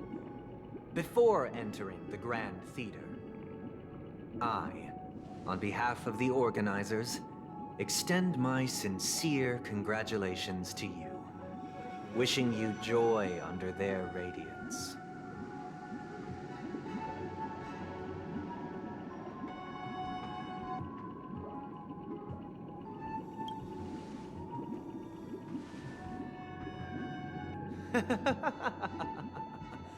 Your endeavors are worthy of extra recognition, and I've taken steps to ensure that. However, this reward is not a material one, but rather the opportunity for an open and honest communication between us. As previously promised, my sister, Mr. Yang, and I have met with the Dream Master. We delved into the truth about Penacony and its Stellaron, and have come to a consensus. Both I and the Oak family cannot acquiesce to your request. Just as expected. We acknowledge the perspective of you, Nameless. Penacony does require change, but not as you propose.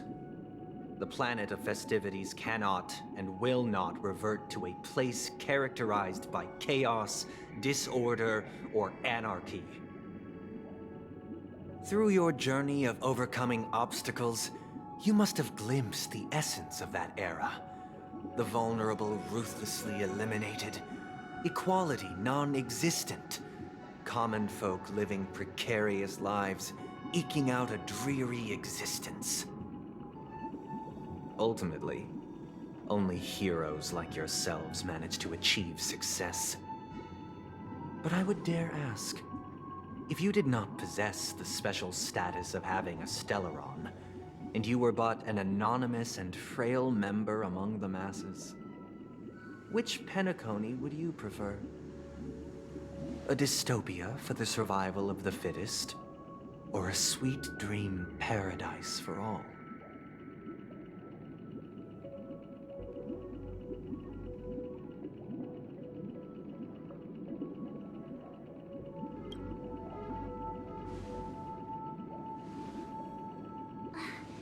That's not the point!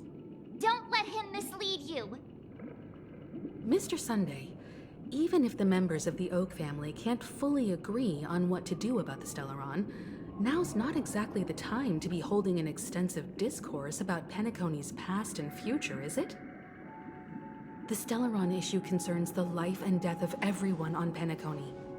If anyone has a better suggestion, the crew is more than willing to listen. Also, it'd be best to tell us the ins and outs of that meeting. This way, we'll at least know what Welt and Ms. Robin are dealing with, and the reason why they failed to make our appointment. Ah, Navigator. That is precisely my intention.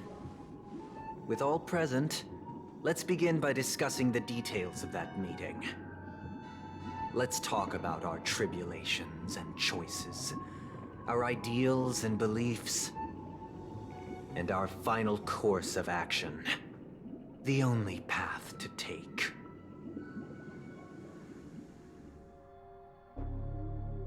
You mean to say that for the longest time, there have been scoundrels who would use this Charmony Festival that I have bequeathed to the masses as a tool to realize their ambition? Indeed, Dream Master. Once the Charmony Festival begins, the Stellaron's powers, along with the song, will be broadcast across the entire planet of Penacony. And then everyone in their dreams will be unable to awaken. This is indeed surprising to me. The dreamscape is maintained by the collective effort of the 5 families. If someone were to use the Charmony Festival to recklessly disseminate the power of the Stellaron, this individual must hold a position of great authority. Do you have any suspects? I'd like to ask, did you really not know of the Stellaron's existence? I would have never thought that this Nameless would point the spear at me. Quite astonishing indeed. If I have offended, the Astral Express extends its sincere apologies. But the current circumstances are dire and leave no room for meticulous inquiry. We're doing this out of concern for the Dreamscape's safety. So, if you could, please alleviate our concerns. Dream Master, it's just to prove that the Charmony Festival has nothing to do with the Stellaron. If we're being overly cautious, I will return to the stage to offer tribute in song, just per the arrangement.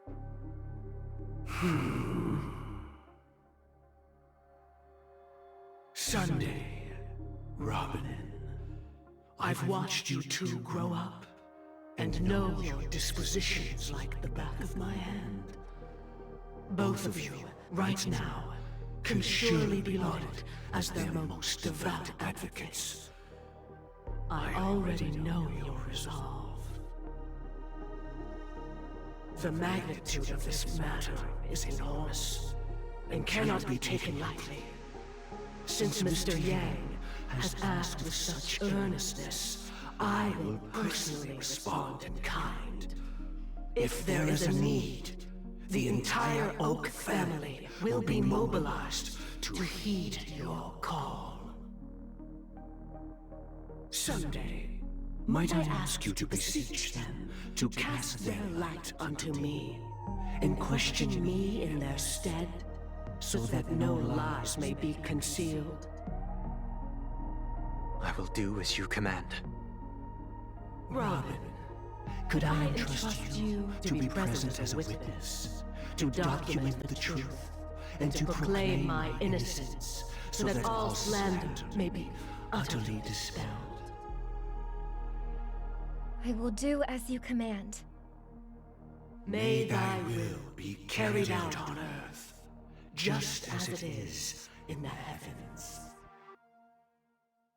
Oh, triple-faced soul, please sear his tongue and palms with a hot iron, so that he will not be able to fabricate lies and make false vows.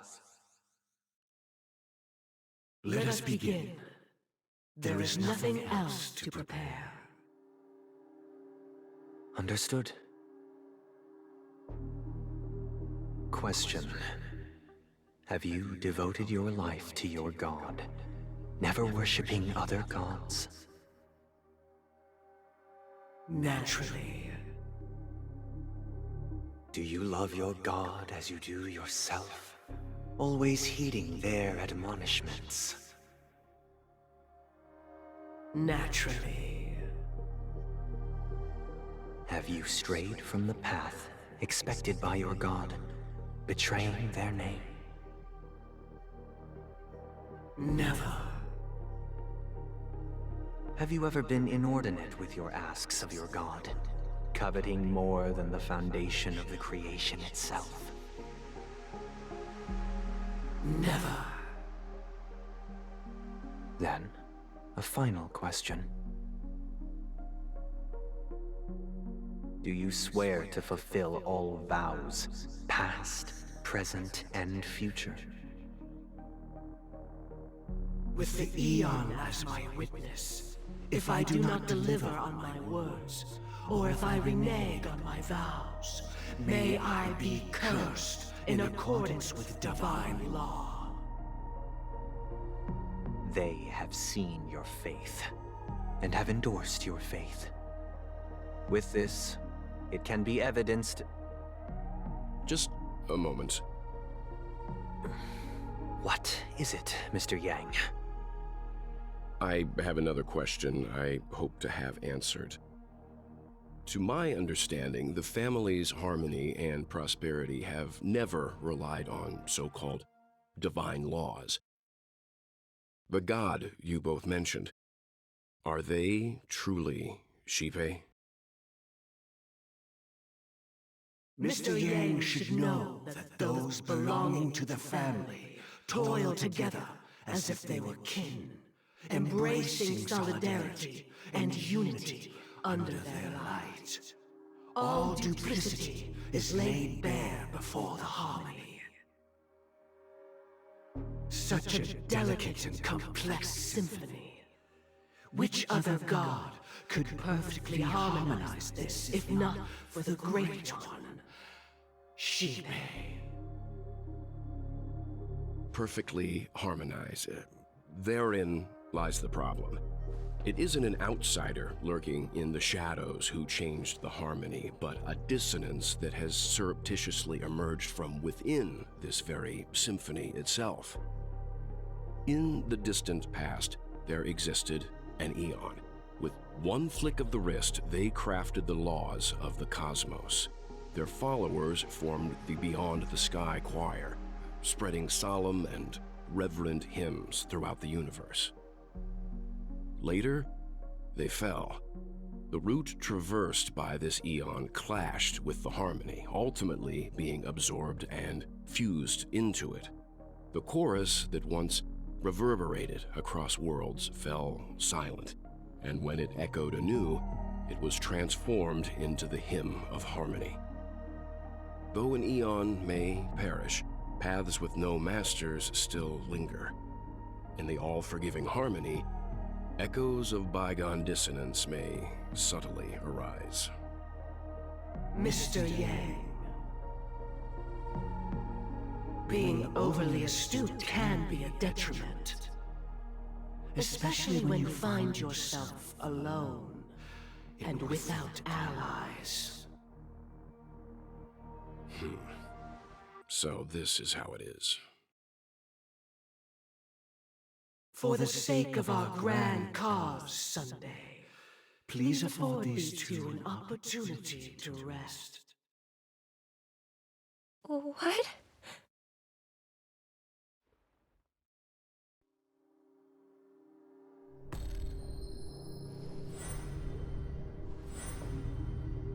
Sorry, Robin. It's just you. I did not wish for you to know this. It's a pity that things have turned out this way.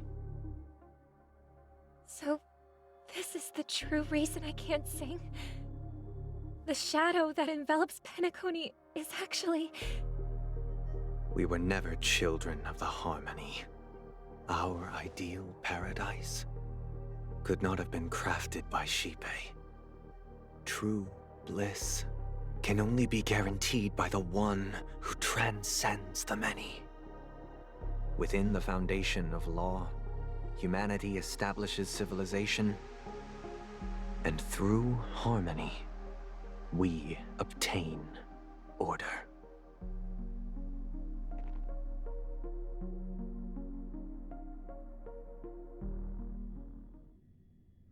Unbelievable.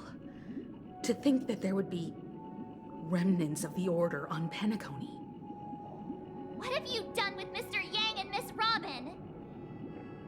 Don't worry. I just gave them some time alone to ponder their fates. You should know that these actions make you an enemy of the Astral Express. Should we need to stand against the Nameless, it would only be myself and the Oak family involved.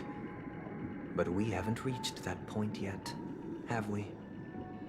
Your efforts for the justice of Penacony are evident to everyone, and have been widely observed.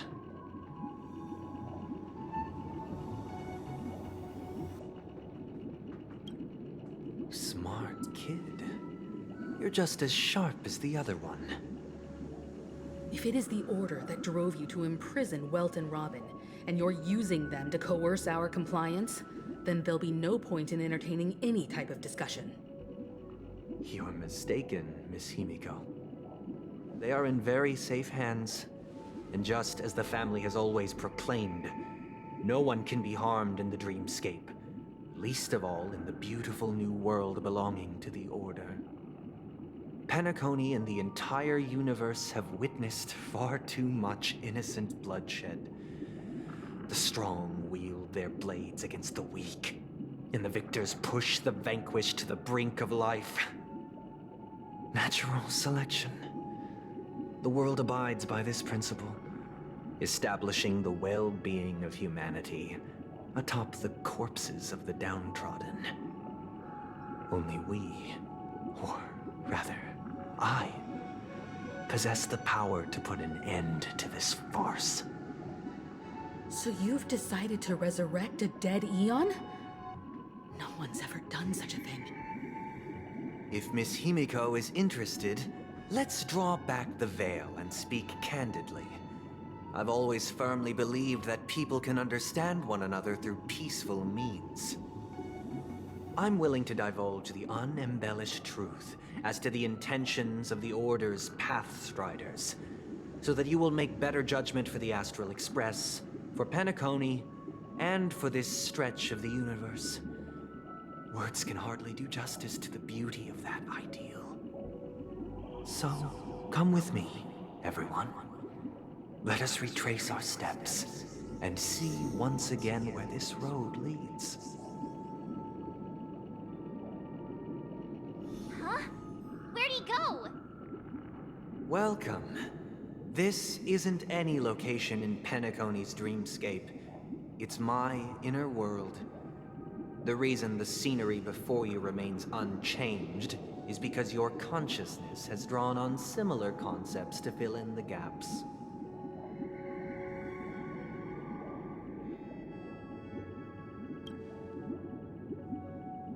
That means... Did you do the same to Welt? It's a tuning process. Stronger in effect and more draining on the mind. The gray-haired guest has experienced it before, so she should understand what it entails. Tuning allows you to intuitively grasp my feelings, which also means that I cannot hide anything from you. Now, everyone, please look at the huge screen. The road we once took begins here. From this point on, you will witness the numerous decisions I've faced. I've selected a portion of these to share with you. I believe after going through similar predicaments, you'll be able to better understand my thoughts. Let's begin. The first decision. A story about a baby bird.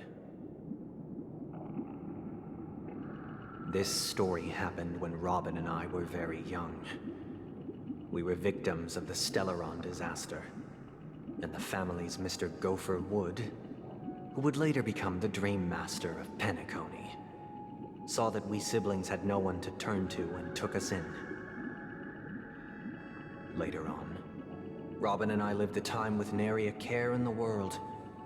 One day, after dinner, while my younger sister and I were lounging about in Mr. Gopher Wood's yard, we spotted a fledgling Charmony dove all on its own. That baby bird was tiny.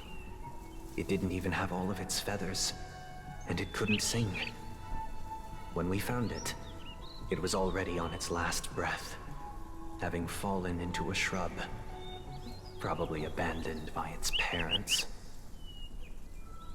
We decided to build a nest for it right there and then. However, thinking back, that winter was unusually cold, with fierce winds at night in the yard, not to mention the many poisonous bugs and wild beasts in the vicinity. It was clear that if we left the fledgling in the yard, it stood no chance of surviving until spring. So, I suggested we take it inside, place it on the shelf by the window, and asked the adults to fashion a cage for it. We decided that when it regained its strength enough to spread its wings, we would release it back into the wild. The tragic part, something that we'd never considered, was that this bird's fate had already been determined long before this moment. destiny was determined by our momentary whim. Now, I pass the power of choice to you all. Faced with this situation, what choice would you make? Stick to the original plan, and build a nest with soft net where the Charmony dove fell. Or build a cage for it, and feed it, giving it the utmost care from within the warmth of a home. I eagerly await your answer. It looks like he really has no intention of imprisoning us. If it's just a quiz, I suppose it's fine to humor him. Back to the question. I would personally choose to build the little Charmony dove a cage. No special reason. I do think that a fledgling should have the right to fly into the sky. But if it can't even live to that point, then there's nothing to talk about to begin with. That guy just casually throws this kind of question at us? What exactly is his deal? But fine, I'll answer, I guess. If it were me, I guess I'd choose to build a cage for the little Charmony dove. After all, leaving it there, it's bound to get hurt by wild animals or something. And that'd just be too sad. I can't decipher his intentions right now, but based solely on that question, I would probably choose to build that dove a cage. Even if I was gonna release it back into the sky, it'd have to be strong enough to fly first. If I left it where I found it, I fear it'd never get the chance to fly ever again. I'm happy to see that you made a choice similar to ours. If your mind is made up, let me reveal the outcome of this choice. We passionately nursed it back to health, preparing only the best food for it every day. We even preened its feathers. Later, on the day that Robin left Penacony, we opened the cage door and let it fly back into the sky. I watched it for a long while by the window, probably about 3 or so days. In those 3 long days, the little Charmony dove tried again and again to spread its wings to fly into the sky, but fell to the ground, only to keep trying. Finally, on the 137th attempt, it succeeded. But its attempt did not go perfectly. After flying unsteadily for a while, it fell to the ground, unable to grasp the direction of the air currents. The fall shattered its wings. It writhed helplessly in my embrace. But it was all for naught, finally succumbing to a painful demise. And in that instant, our tender care, our given love and hopes, they all became the inevitable push that sent it to its death. I deeply regret the choices we made. Next, let us head to the second decision. This time, it's the story of a dream chaser. This story happened when I was appointed as Bronze Melodia, a position exclusive to the Oak family, charged with listening to the problems and vexations of Dreamscape residents, and providing them with the relevant guidance. It was during that period that I had the opportunity to hear voices from all corners of the Dreamscape. Joy, sorrow, arrogance, regret. The complex tapestry of human nature that formed the world. And I was fortunate to catch a glimpse of it. He was a dream chaser, and an illegal stowaway. Just like the rest of them, He came to Penacony in search of a better life, except that, to most people, the price he paid,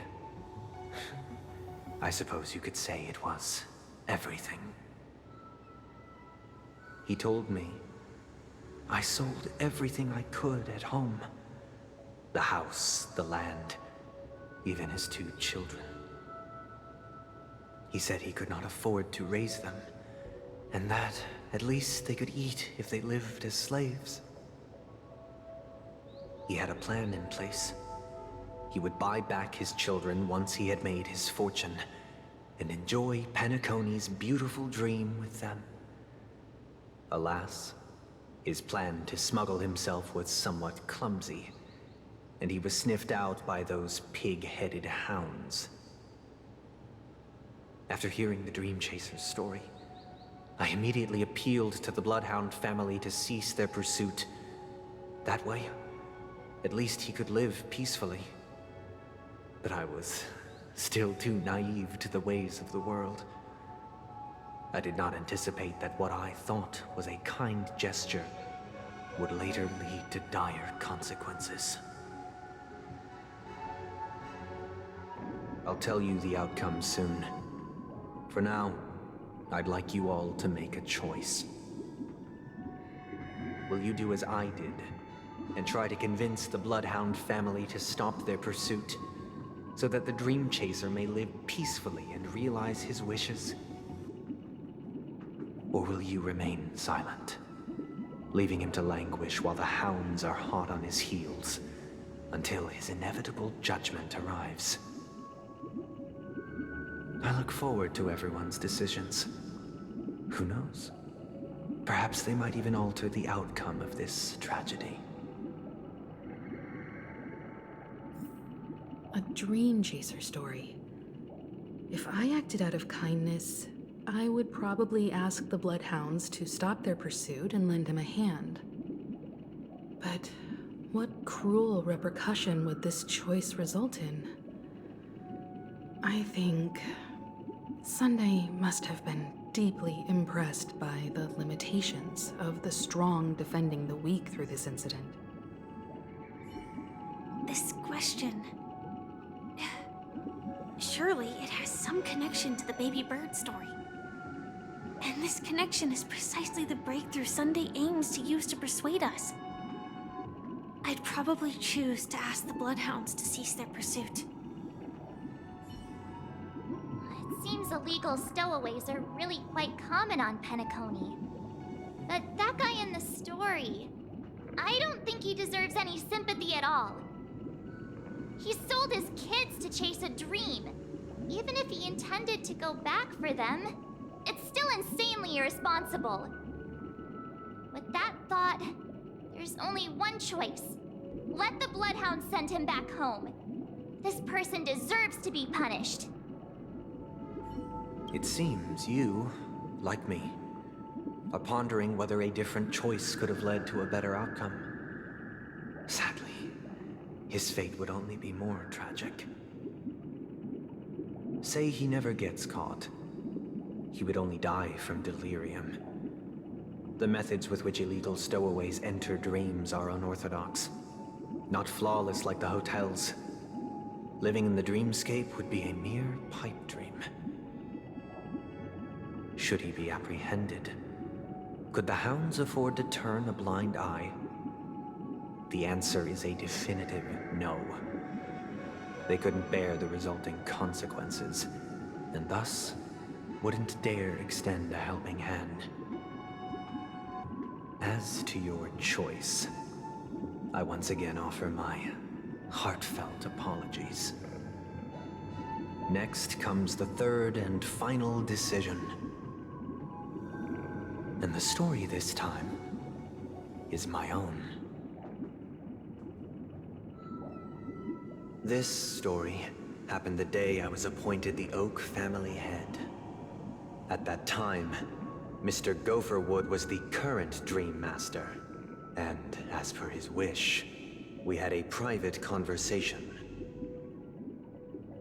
What surprised me was that the Dream Master had only come to deliver a letter to me.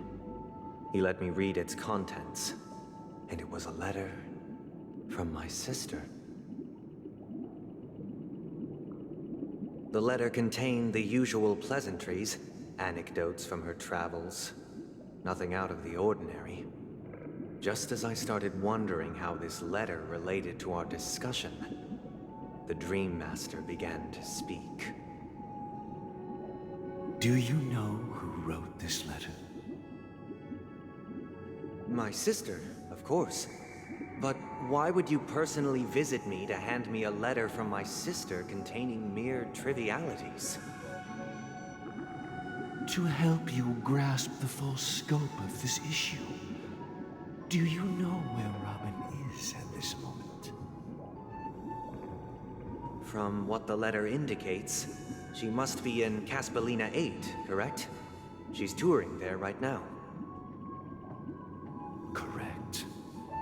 Has she mentioned anything about a stray bullet? A stray bullet? What? A war has broken out on that planet. It is because of this very reason that Robin chose this destination. To spread the word of the Harmony. And to save the lives of that planet. She personally made for the front lines. She hoped to ease the people's suffering with song, and was willing to brave mortal danger to deliver the IPC's medical supplies. Unfortunately, stray bullets show no such compassion. Is she all right? If the operation was successful, she should probably be recovering in the field hospital. By the eon above, the bullet struck her neck directly, yet possibly as a reward for her consistent deeds of harmony, it didn't hit any vital arteries. Once you've attended to your outstanding tasks, it'd be advisable to write her back as soon as possible. Those damned savages! I'll pack my bags right away. My gratitude for bringing this to my attention, Mr. Gopherwood. Now you understand why she always wears such elaborate neck ornaments, don't you? How could this happen? Miss Robin? It's all in the past, so please don't worry. I share this in the meager hope that you will understand the Harmony's limitations and predicament. As grandiose as the strong defending the weak sounds, many times, it is nothing more than wishful thinking. Likewise, I've prepared one last question, one last choice. But rest assured, this choice will not have any grave consequences. Because this is merely a figment of imagination, a nightmare that has haunted me through countless nights. If you ever had the opportunity to make a choice like I did, would you still support Robin's journey on the path of harmony? I often feel like I've dreamt of similar scenes on certain nights. In the dream, I see blurry faces. I don't know who they are, but I sympathize with all of them, fighting for survival against some unfathomable force. Their confusion and fear are lucid to me, but I also remember they chose never to give up. Just like Miss Robin. If Mr. Sunday's question leaves you puzzled, you should find the answer from your own experiences. With each Trailblaze, dangers and tribulations will surely follow. But would you ever back away? Would you stop March and Don Hung from reaching their next destination? I believe you have an answer of your own in your heart.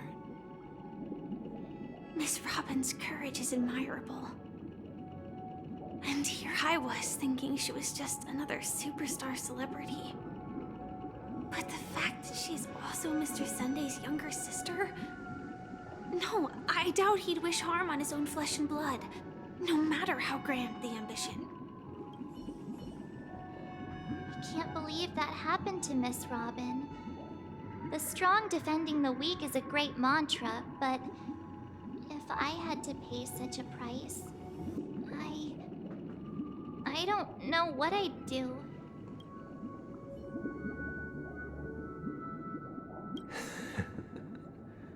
I see. I am now aware of everyone's stances. Raising these questions merely serves to illustrate one point. The plight of Penacony cannot be salvaged by the harmony. The true foundation for a sweet dream paradise can only be established through the order where the strong govern the weak. I know the suffering of being tormented, the turmoil of losing your way, how sorrow and even despair set in when matters don't work out.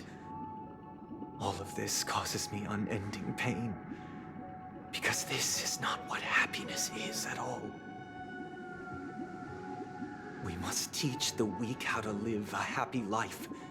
And this life isn't some noble propriety that the upper crust preaches, but in definitive terms, a way of survival that belongs to everyone. So what is your definition of living a happy life? Good question. Human consciousness is fundamentally an illusion, a cage known as self-worth. People lured in by this illusion make mistakes, yet still ask that external influences bear the burden. When one mistake after the next permeates the masses, they become impossible to trace. Thus, the amassing of these individual cages culminate to form a prison, a place dictated only by the rule of survival of the fittest. Nature is always accompanied by predation and sacrifice. Its antithesis is known as order. That is what I want to do.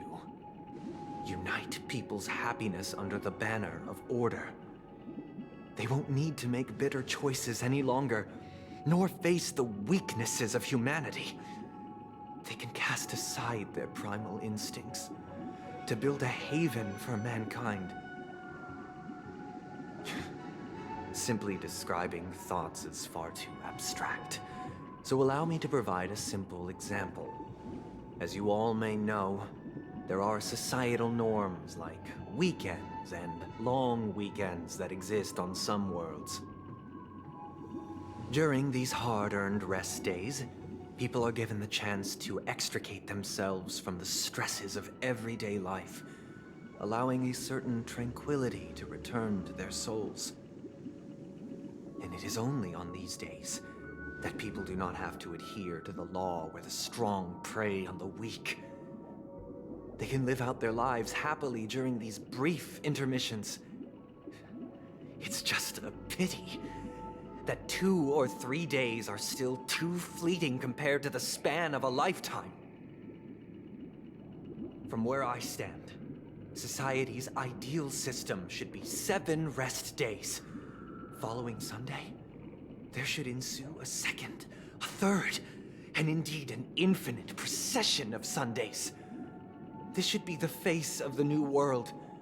Idyllic, eternal, peaceful days.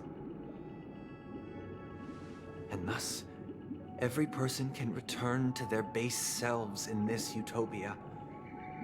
Some gaze in reverence at the stars, pouring their whole beings into calculating the distance between us and the isolated world of Pagana. Meanwhile, some seek refuge in quiet corners, holding one another, unencumbered by the chains of unwelcome obligations. There would be no need to bear the hardships of reality. Only in this way can humanity face the inevitable end with the purest of spirit, living a life of dignity. This is what it is to live in bliss. Miss Firefly, you who are stricken with entropy loss syndrome, you of all would surely understand this.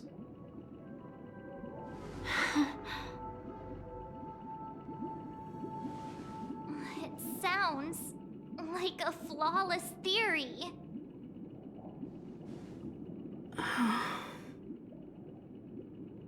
But what is the price to attain all this? The cost is minute, merely a personal and eternal sacrifice.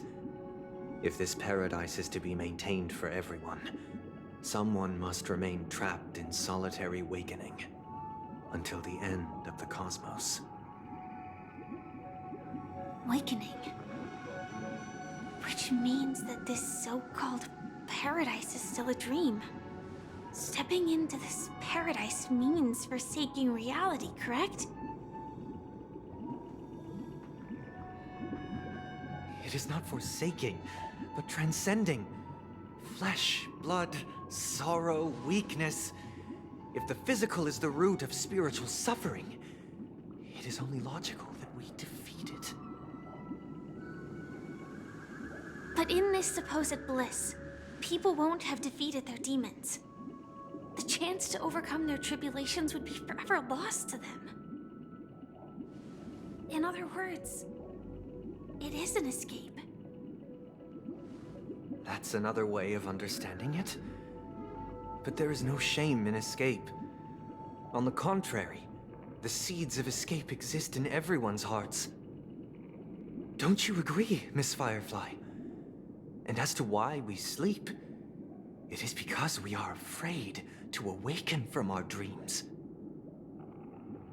But this is not in conflict with the grand plan. Only in acknowledging this can we truly understand the frailty of human nature, and from there, show compassion and protection.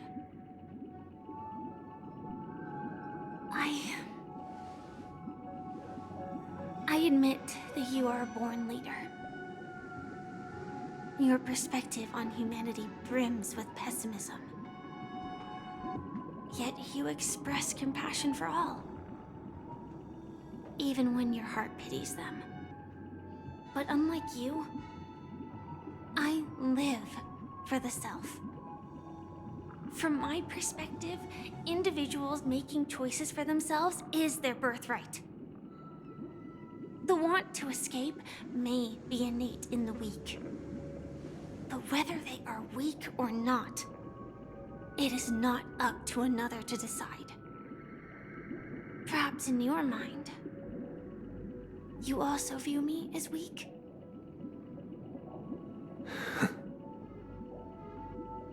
Because I don't think so. Since Miss Firefly has said her piece, the Astral Express will also naturally give you our answer. We'll leave it to you. Just as Mr. McHale instructed before. Tell him our choice.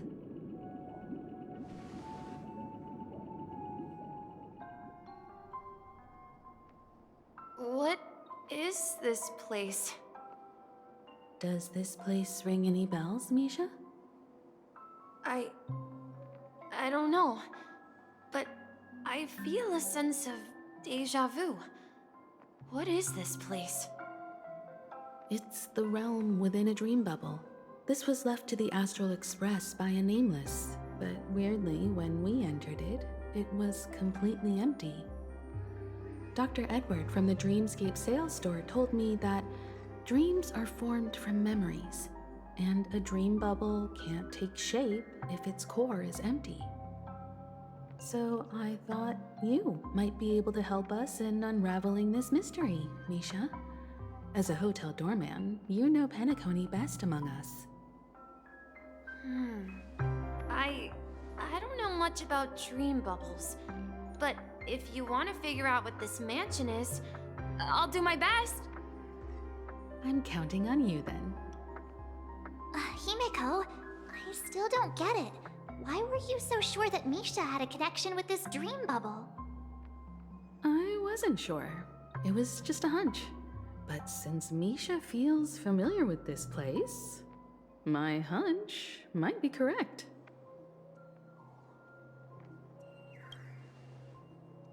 Exactly. This is where you and Firefly encountered death, which we now know as dormancy. Considering its connection to Dreamflux Reef, it's not surprising it appeared here. The question now is, who brought you here? Based on the clues we have so far, it's unlikely to be that masked fool. So identifying them is crucial to us. We're drawing closer to the truth once more. Let's give Misha some time, as I believe he'll unveil the secret of this dream bubble. All right, but there are doors all over the place. Which one should we choose? Do you have any idea, Misha? I guess... maybe this way? I'm not entirely sure, but... let's give it a try. Wait, you managed to choose the right door on your first try? Weird. This place is quite different from the hotel. But I feel like I've been here before, and even lived here for a while. If I remember correctly, there should be a fireplace down that hallway. Clocky and I used to sit by the fire, listening to the crackling of firewood. And the room on the other side was the toy room. I loved spreading out all the toys from the box on the floor and making up stories for each of them. Hold on. This doesn't make sense. Didn't I grow up in Dreamflux Reef? So, what is this place? This could be a case of amnesia. Don't worry, Misha. It's common for everyone to forget certain aspects of the past. Those memories haven't vanished. They're just lying in the depths of your mind. We can surely get them back. Since this place seems familiar to you, why don't we explore a few more rooms and see if you can recall anything more? Yeah, then let's check out the rooms I just mentioned. Mikhail, that's the name. Now we all know him as the Watchmaker. So, who is he talking to? Do you know anything about it, Misha? I'm sorry, I don't know much about the Watchmaker, but Mikhail... Anything special about that name? Mikhail is Grandpa's name. Grandpa? Do you mean you're the Watchmaker's grandson? But we haven't heard anything about the Watchmaker having descendants. And the name Mikhail is not rare. Perhaps it's merely a coincidence. Could you tell us more about your grandpa, Mikhail? Yeah, sure. He was a seafarer who fearlessly ventured into mysterious seas and storms. He was always on the sea and had lots of friends who accompanied him on his travels. He didn't want me to call him Grandpa because that would make him sound old. He believed he was still young. The name Mikhail was given to him by his parents, Mihaly and Elise, both renowned seafarers. Every time he came back, he'd share his logbook with me and tell me about his adventures at sea. I want to become a great adventurer, just like him. It appears that the seafarer has nothing to do with the Watchmaker. So, perhaps it's just a coincidence? So, where is your grandpa now? He went off on a new journey. and it's been quite a while since I last saw him. So, where has Clocky gone? Did he leave to protect Dreamville? I heard some noises from the room. Origami Bird? That's a friend of mine. You and Origami Bird are friends? Yeah.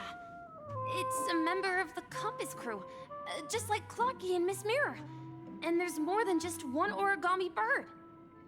They are a big family with lots of brothers and sisters who look the same.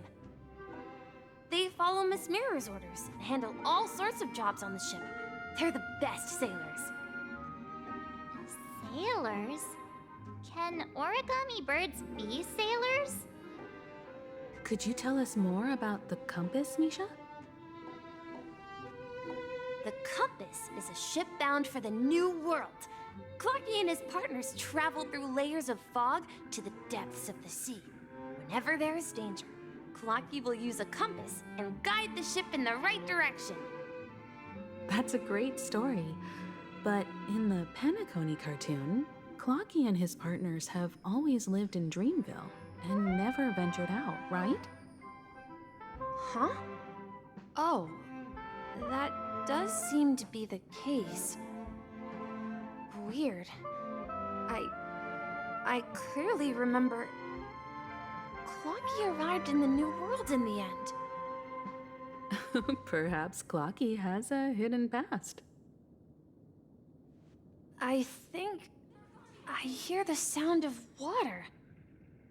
You once mentioned there's a magnificent fountain up ahead.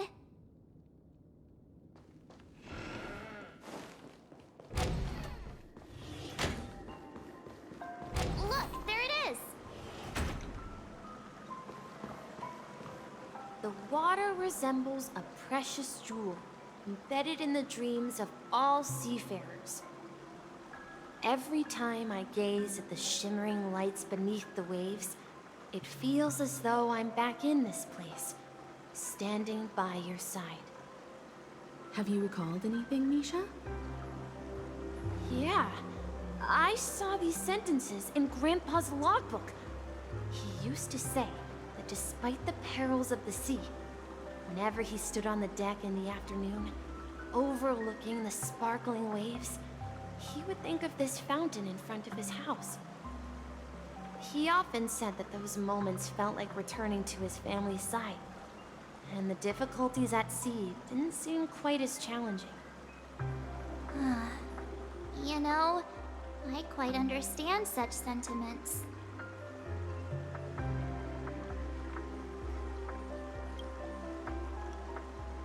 I'm not an elder. I was just being a bit sentimental. Perhaps every adventurer far from home carries a fountain within their soul. Even though the other side of the sea remains shrouded in the unknown, the fountain in front of his house serves as a compass, leading him back to his cherished ones. Yeah, while Grandpa was at home, we would stand by the fountain and place the compass, a toy boat that I made, into the pool.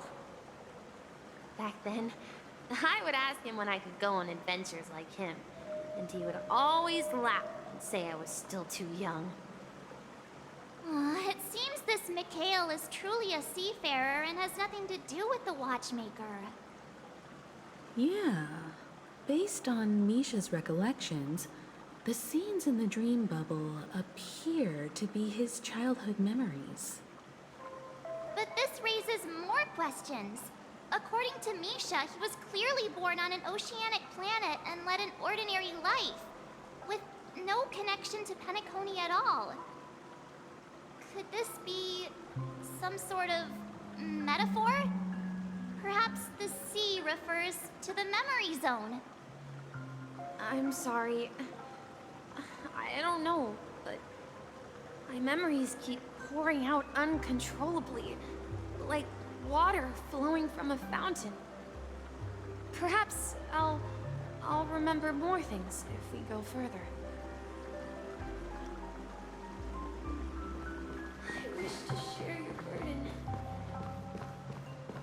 we're going to the opposite side, right?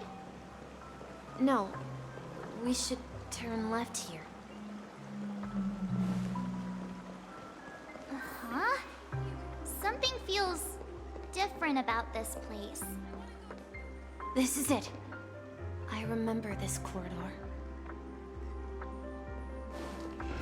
Up ahead is Grandpa's study.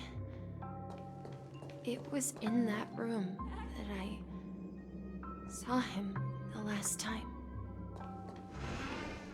Let's lost our way so many times. The atmosphere in this room feels totally different. Misha! You finally come! Clocky! You're here! Yeah. This is the room where we first met each other. Are those books on the bookshelf logbooks left behind by that seafarer? Yeah. Whenever he came back, he placed a logbook on the bookshelf in his room. They contain records of his expeditions to every corner of the world. He described our world as a fountain. At some point, the sea started to gradually swallow up the land where people lived. To ensure that everyone had land to settle on, he had to continue exploring the sea and search for the source of the rising seawater. On that day, he called me to his study, telling me that he was embarking on another journey. However, I could sense the gravity in his expression. It was the same look I had seen on my father's face before his final voyage. I asked him if I could go with him, but he said that my adventure lay elsewhere, and told me to stay home, and patiently await a certain sound at the door. What sound? He told me about a vast ocean in the sky. An ocean of stars. He spoke of a train that transports children with a desire to venture far away, traversing the sea of stars without ever stopping. He said that he knew the crew on the train, and that he had asked them to take me along. He said the journey I had always dreamed of would start there. A train? Could it be? It's the Astral Express. I remember now. Grandpa's friends are a group of nameless who came to this world to resolve a disaster caused by a star. Then, he gave his pocket watch to me. It was his cherished treasure, appearing in every one of his adventure tales. He explained that difficult times were ahead, but assured me that the watch would guide me. He said, as long as I kept moving forward, I'd eventually reach my desired destination. And then, it was as if I heard the distant sound of a train whistle, echoing throughout the room. Exactly, Misha! And then we followed that whistle, didn't we? Yeah. I think I can still find the way we took back then.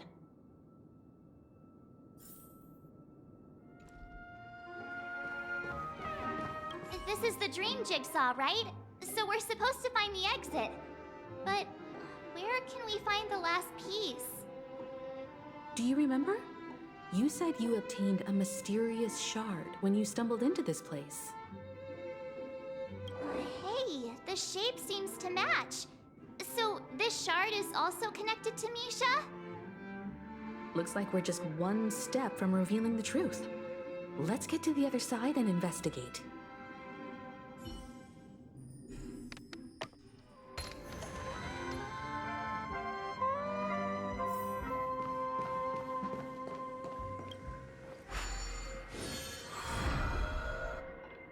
This is it. This is my room of clocks. While I spent my time waiting for Grandpa to return from his voyage, Walter gave me this workshop, and it became my secret base. Here, I learned how to repair clockworking gears out of my fondness of precision mechanics. In my dreams, I was the captain of the compass, embarking on adventures with my companions, Clocky and Miss Mirror, in search of the new world. I was born and raised here.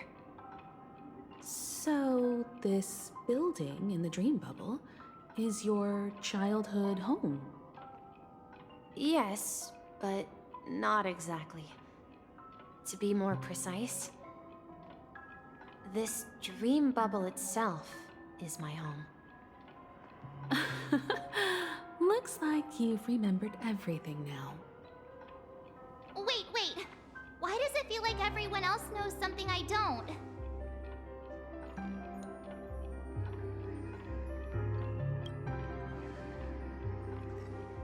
March, do you remember when she mentioned the clocky that only she could see?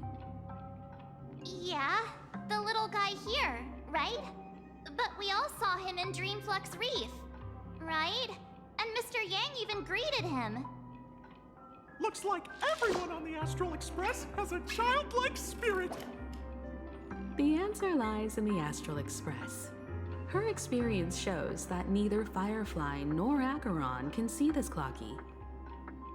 And when we were in Dreamflux Reef, you may have noticed that for some reason, nobody outside of the crew had ever talked with Clocky.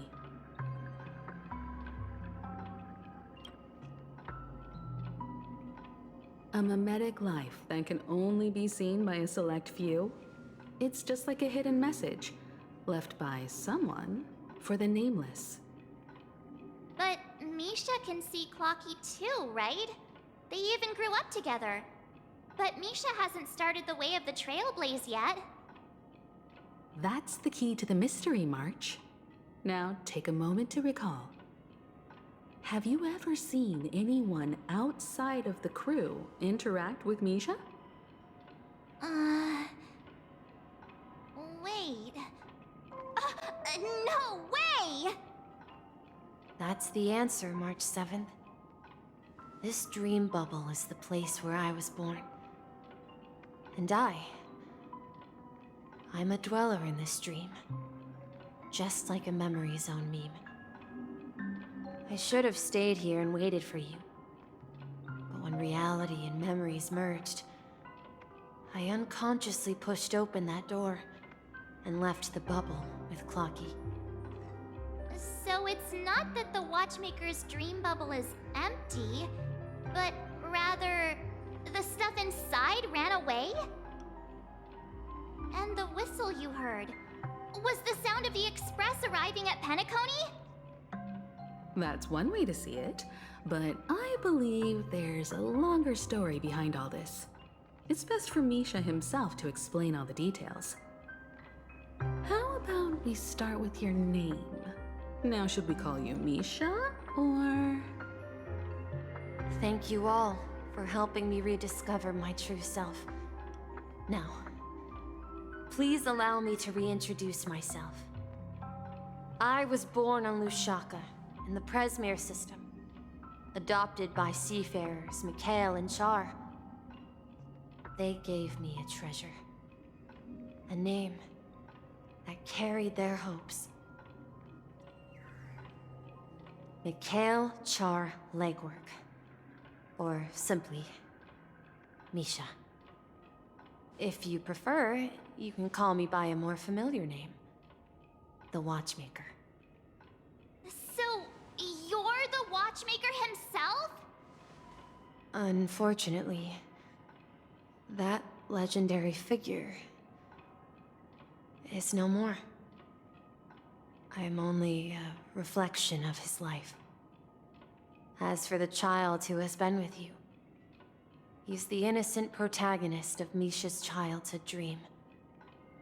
friend of Clocky, a young apprentice, and a future mechanic on the Express. And this also marks the beginning of his journey, devoted to the Trailblaze. At the end of the journey, I left this little flame, which I so cherished, in my deepest dreams, hoping to pass it on to the nameless of future generations. However, he somehow left the dream bubble and forgot all about his task. I apologize for all the confusion this caused. Because he was born with a desire to trailblaze, wasn't he? I don't think Misha has forgotten his role as a guide. He remembered it, and that's why he mistakenly appeared as a hotel doorman in her dream from the very beginning. The one who brought our unconscious friend here must have been Misha. If that's the case, we encountered the Watchmaker's legacy from the beginning, didn't we? Well, I have a sarcastic friend who says I always take big detours and end up back where I started. Perhaps that's what every nameless has to go through. But in the end, you found me. I'm sure you're all wondering what my legacy is. I believe my hound has mentioned the Stellaron and my wealth. If I may apologize, the Stellaron part is real. As for my wealth, however, it's nothing more than a baseless rumor. I left my homeland as a child and embarked on the journey of Trailblaze. I traveled to various planets until finally reaching Asdana, where my friends and I built the original Penacony and fought for its future ever since. I've been moving forward all my life, doing what I could to overcome the obstacles in my path. But ultimately, my journey reached its end, and I left behind no possessions worth entrusting. So, if you ask what's left within this worn-out train engine that can be called a legacy, I suppose it's the things that are still burning in the engine's furnace. Now that you're well aware of the current situation of Penacony, I certainly hope that you'll help me get this world back on track. But I'll leave that decision to you, for the path of Trailblaze is never paved by others. All I have for you is a story and 2 gifts. I want to give you my pocket watch. It has accompanied me throughout my long journey, guiding that naive child forward, and has been blessed with the presence of so many great people up to this day. And my hat, too. The one who navigated for me placed it on my head and planted a fanciful thought in my mind. The trailblazing expedition will never end. Now, it's time for you to make your choice. Once you've made up your mind, open that door and enter the long dream of an old man. I'll be waiting for you at the end of this corridor of time. All right, everyone, let's make a decision. Although I don't think anyone will have any objections.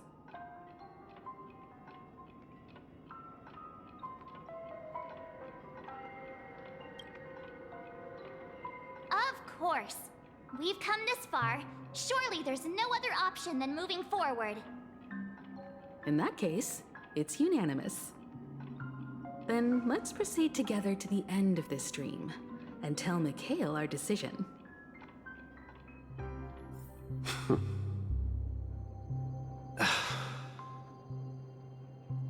Kale, where are you going? Someone has to step up and save Lushaka. So why can't it be me, Misha? Please don't go.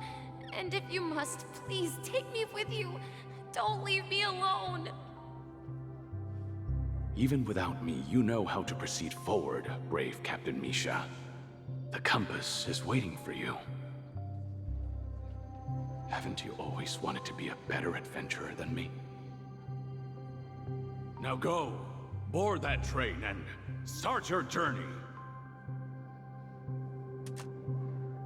Where are you going, Mikhail? I'm going to clean the floor in the parlor car. I've promised the conductor. Wait, first tell me, did you fix this watch? Yeah? I know what it looked like before. Its chain was broken, the back case torn, and the marks on the dial all worn out. How did you manage to fix it? Well, it's hard to explain, but I knew it could be fixed. It's the hands, Mr. Amundsen. Its hands were intact and pointing in the right direction, so I knew there would be a way to fix the rest. I see. You'll work with me from now on. Haven't you always wanted to tinker with this train? You're its mechanic now. As for the conductor, I'll do the talking. But I only know how to fix watches. Don't worry. You've got what it takes. I'll teach you what you need to know. Where are you going, legwork? It's time to head to our next stop.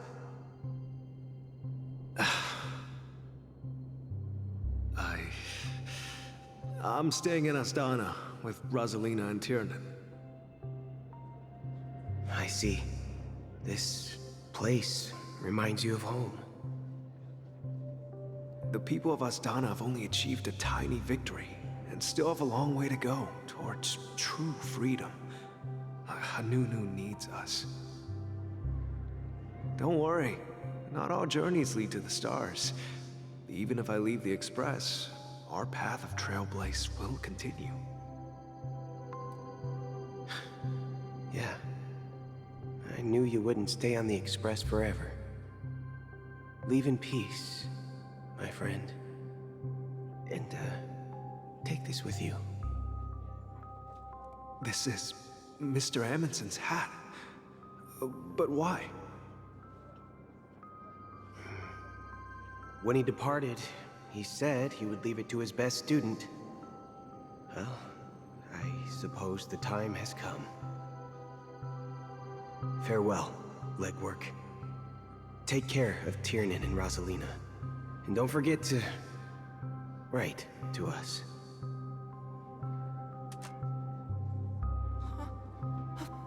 Where are you going, Watchmaker? Don't worry, Micah. Just going on a little trip. Someone has to be at the forefront of the interstellar frontier, and I'm the only former nameless in Penacony. So why can't it be me? Because you're all we have! Have you forgotten about Tiernan? The cosmos is way more dangerous now. What will happen to Penacony if we lose you too? But what will happen to Penacony if we don't find a way out? Tiernan. How could I ever forget him? I've spent countless sleepless nights asking myself why I didn't go with him back then. We Nameless won't stop. Don't worry, Micah. It's just a matter of getting back to my old profession. Just wait for me to come back.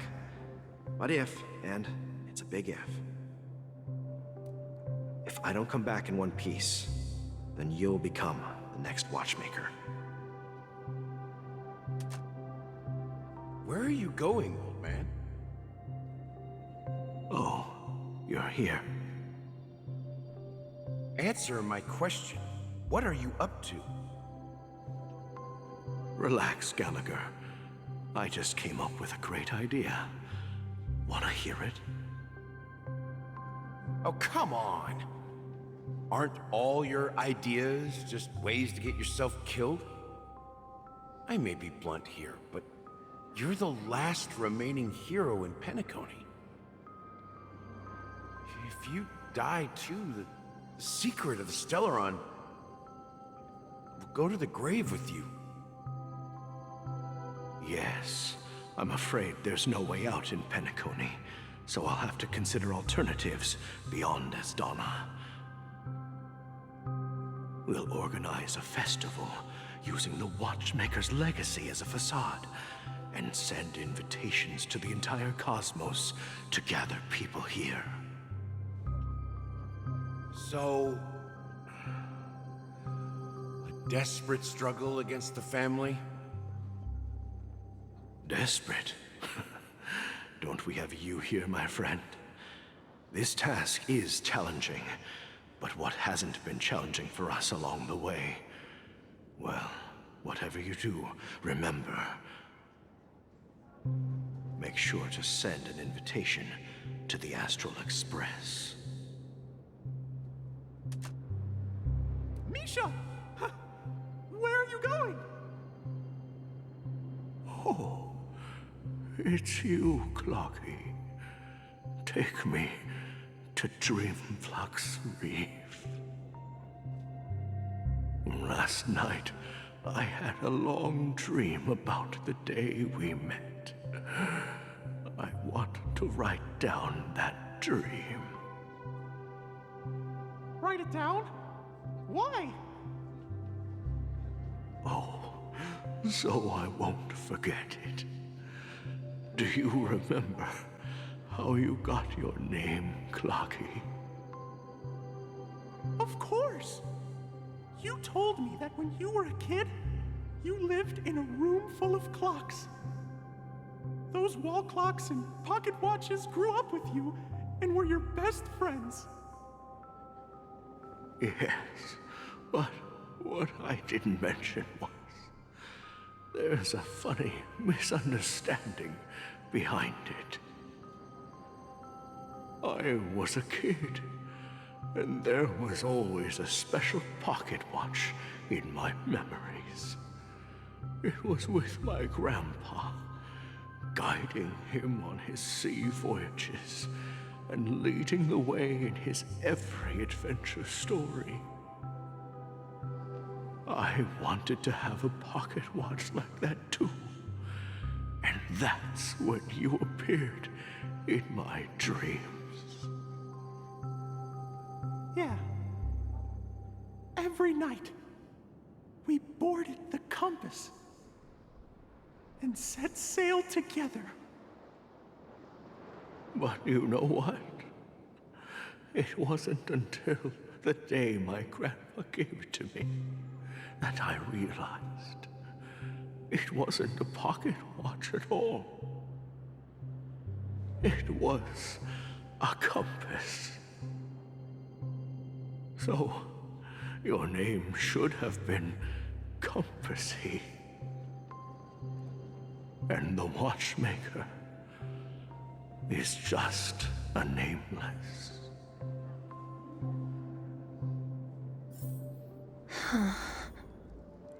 We've arrived at Dreamflux Reef. So, where to next? You know, Clocky, I don't think I'll be going anywhere else.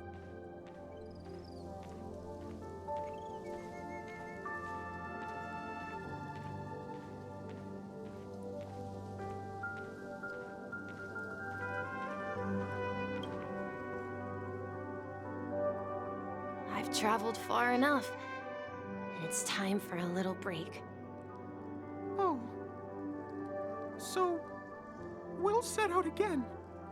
When you're rested? No, I'll stay here. And then, this is where it ends. This is where it ends? What do you mean, Misha?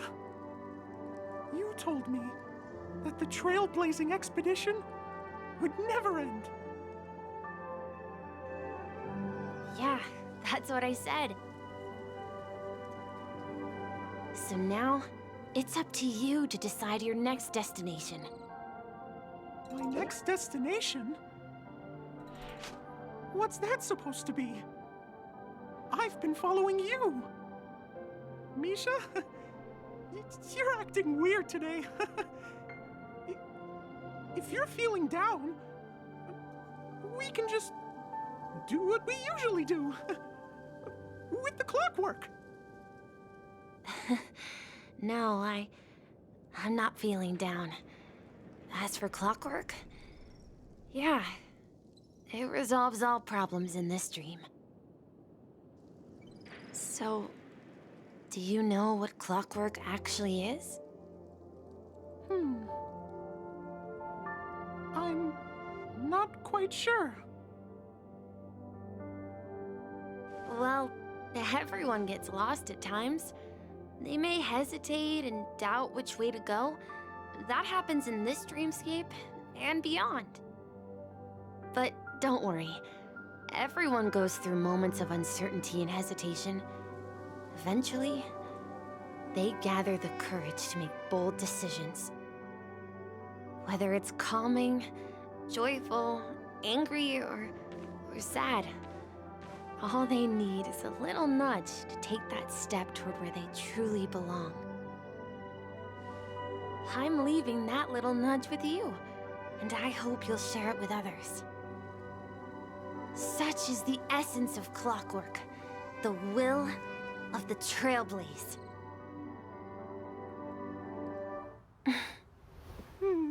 Clocky's hands spin around non-stop, indicating confusion, frustration, and weakness. But ultimately, people still need to move forward. Just like your hands, always pointing ahead. This is where my journey ends. From now on, it is your path to walk. Trailblazing means taking paths your predecessors forswore and venturing even further. The Penacony in Mikhail's dreams does not belong to Order.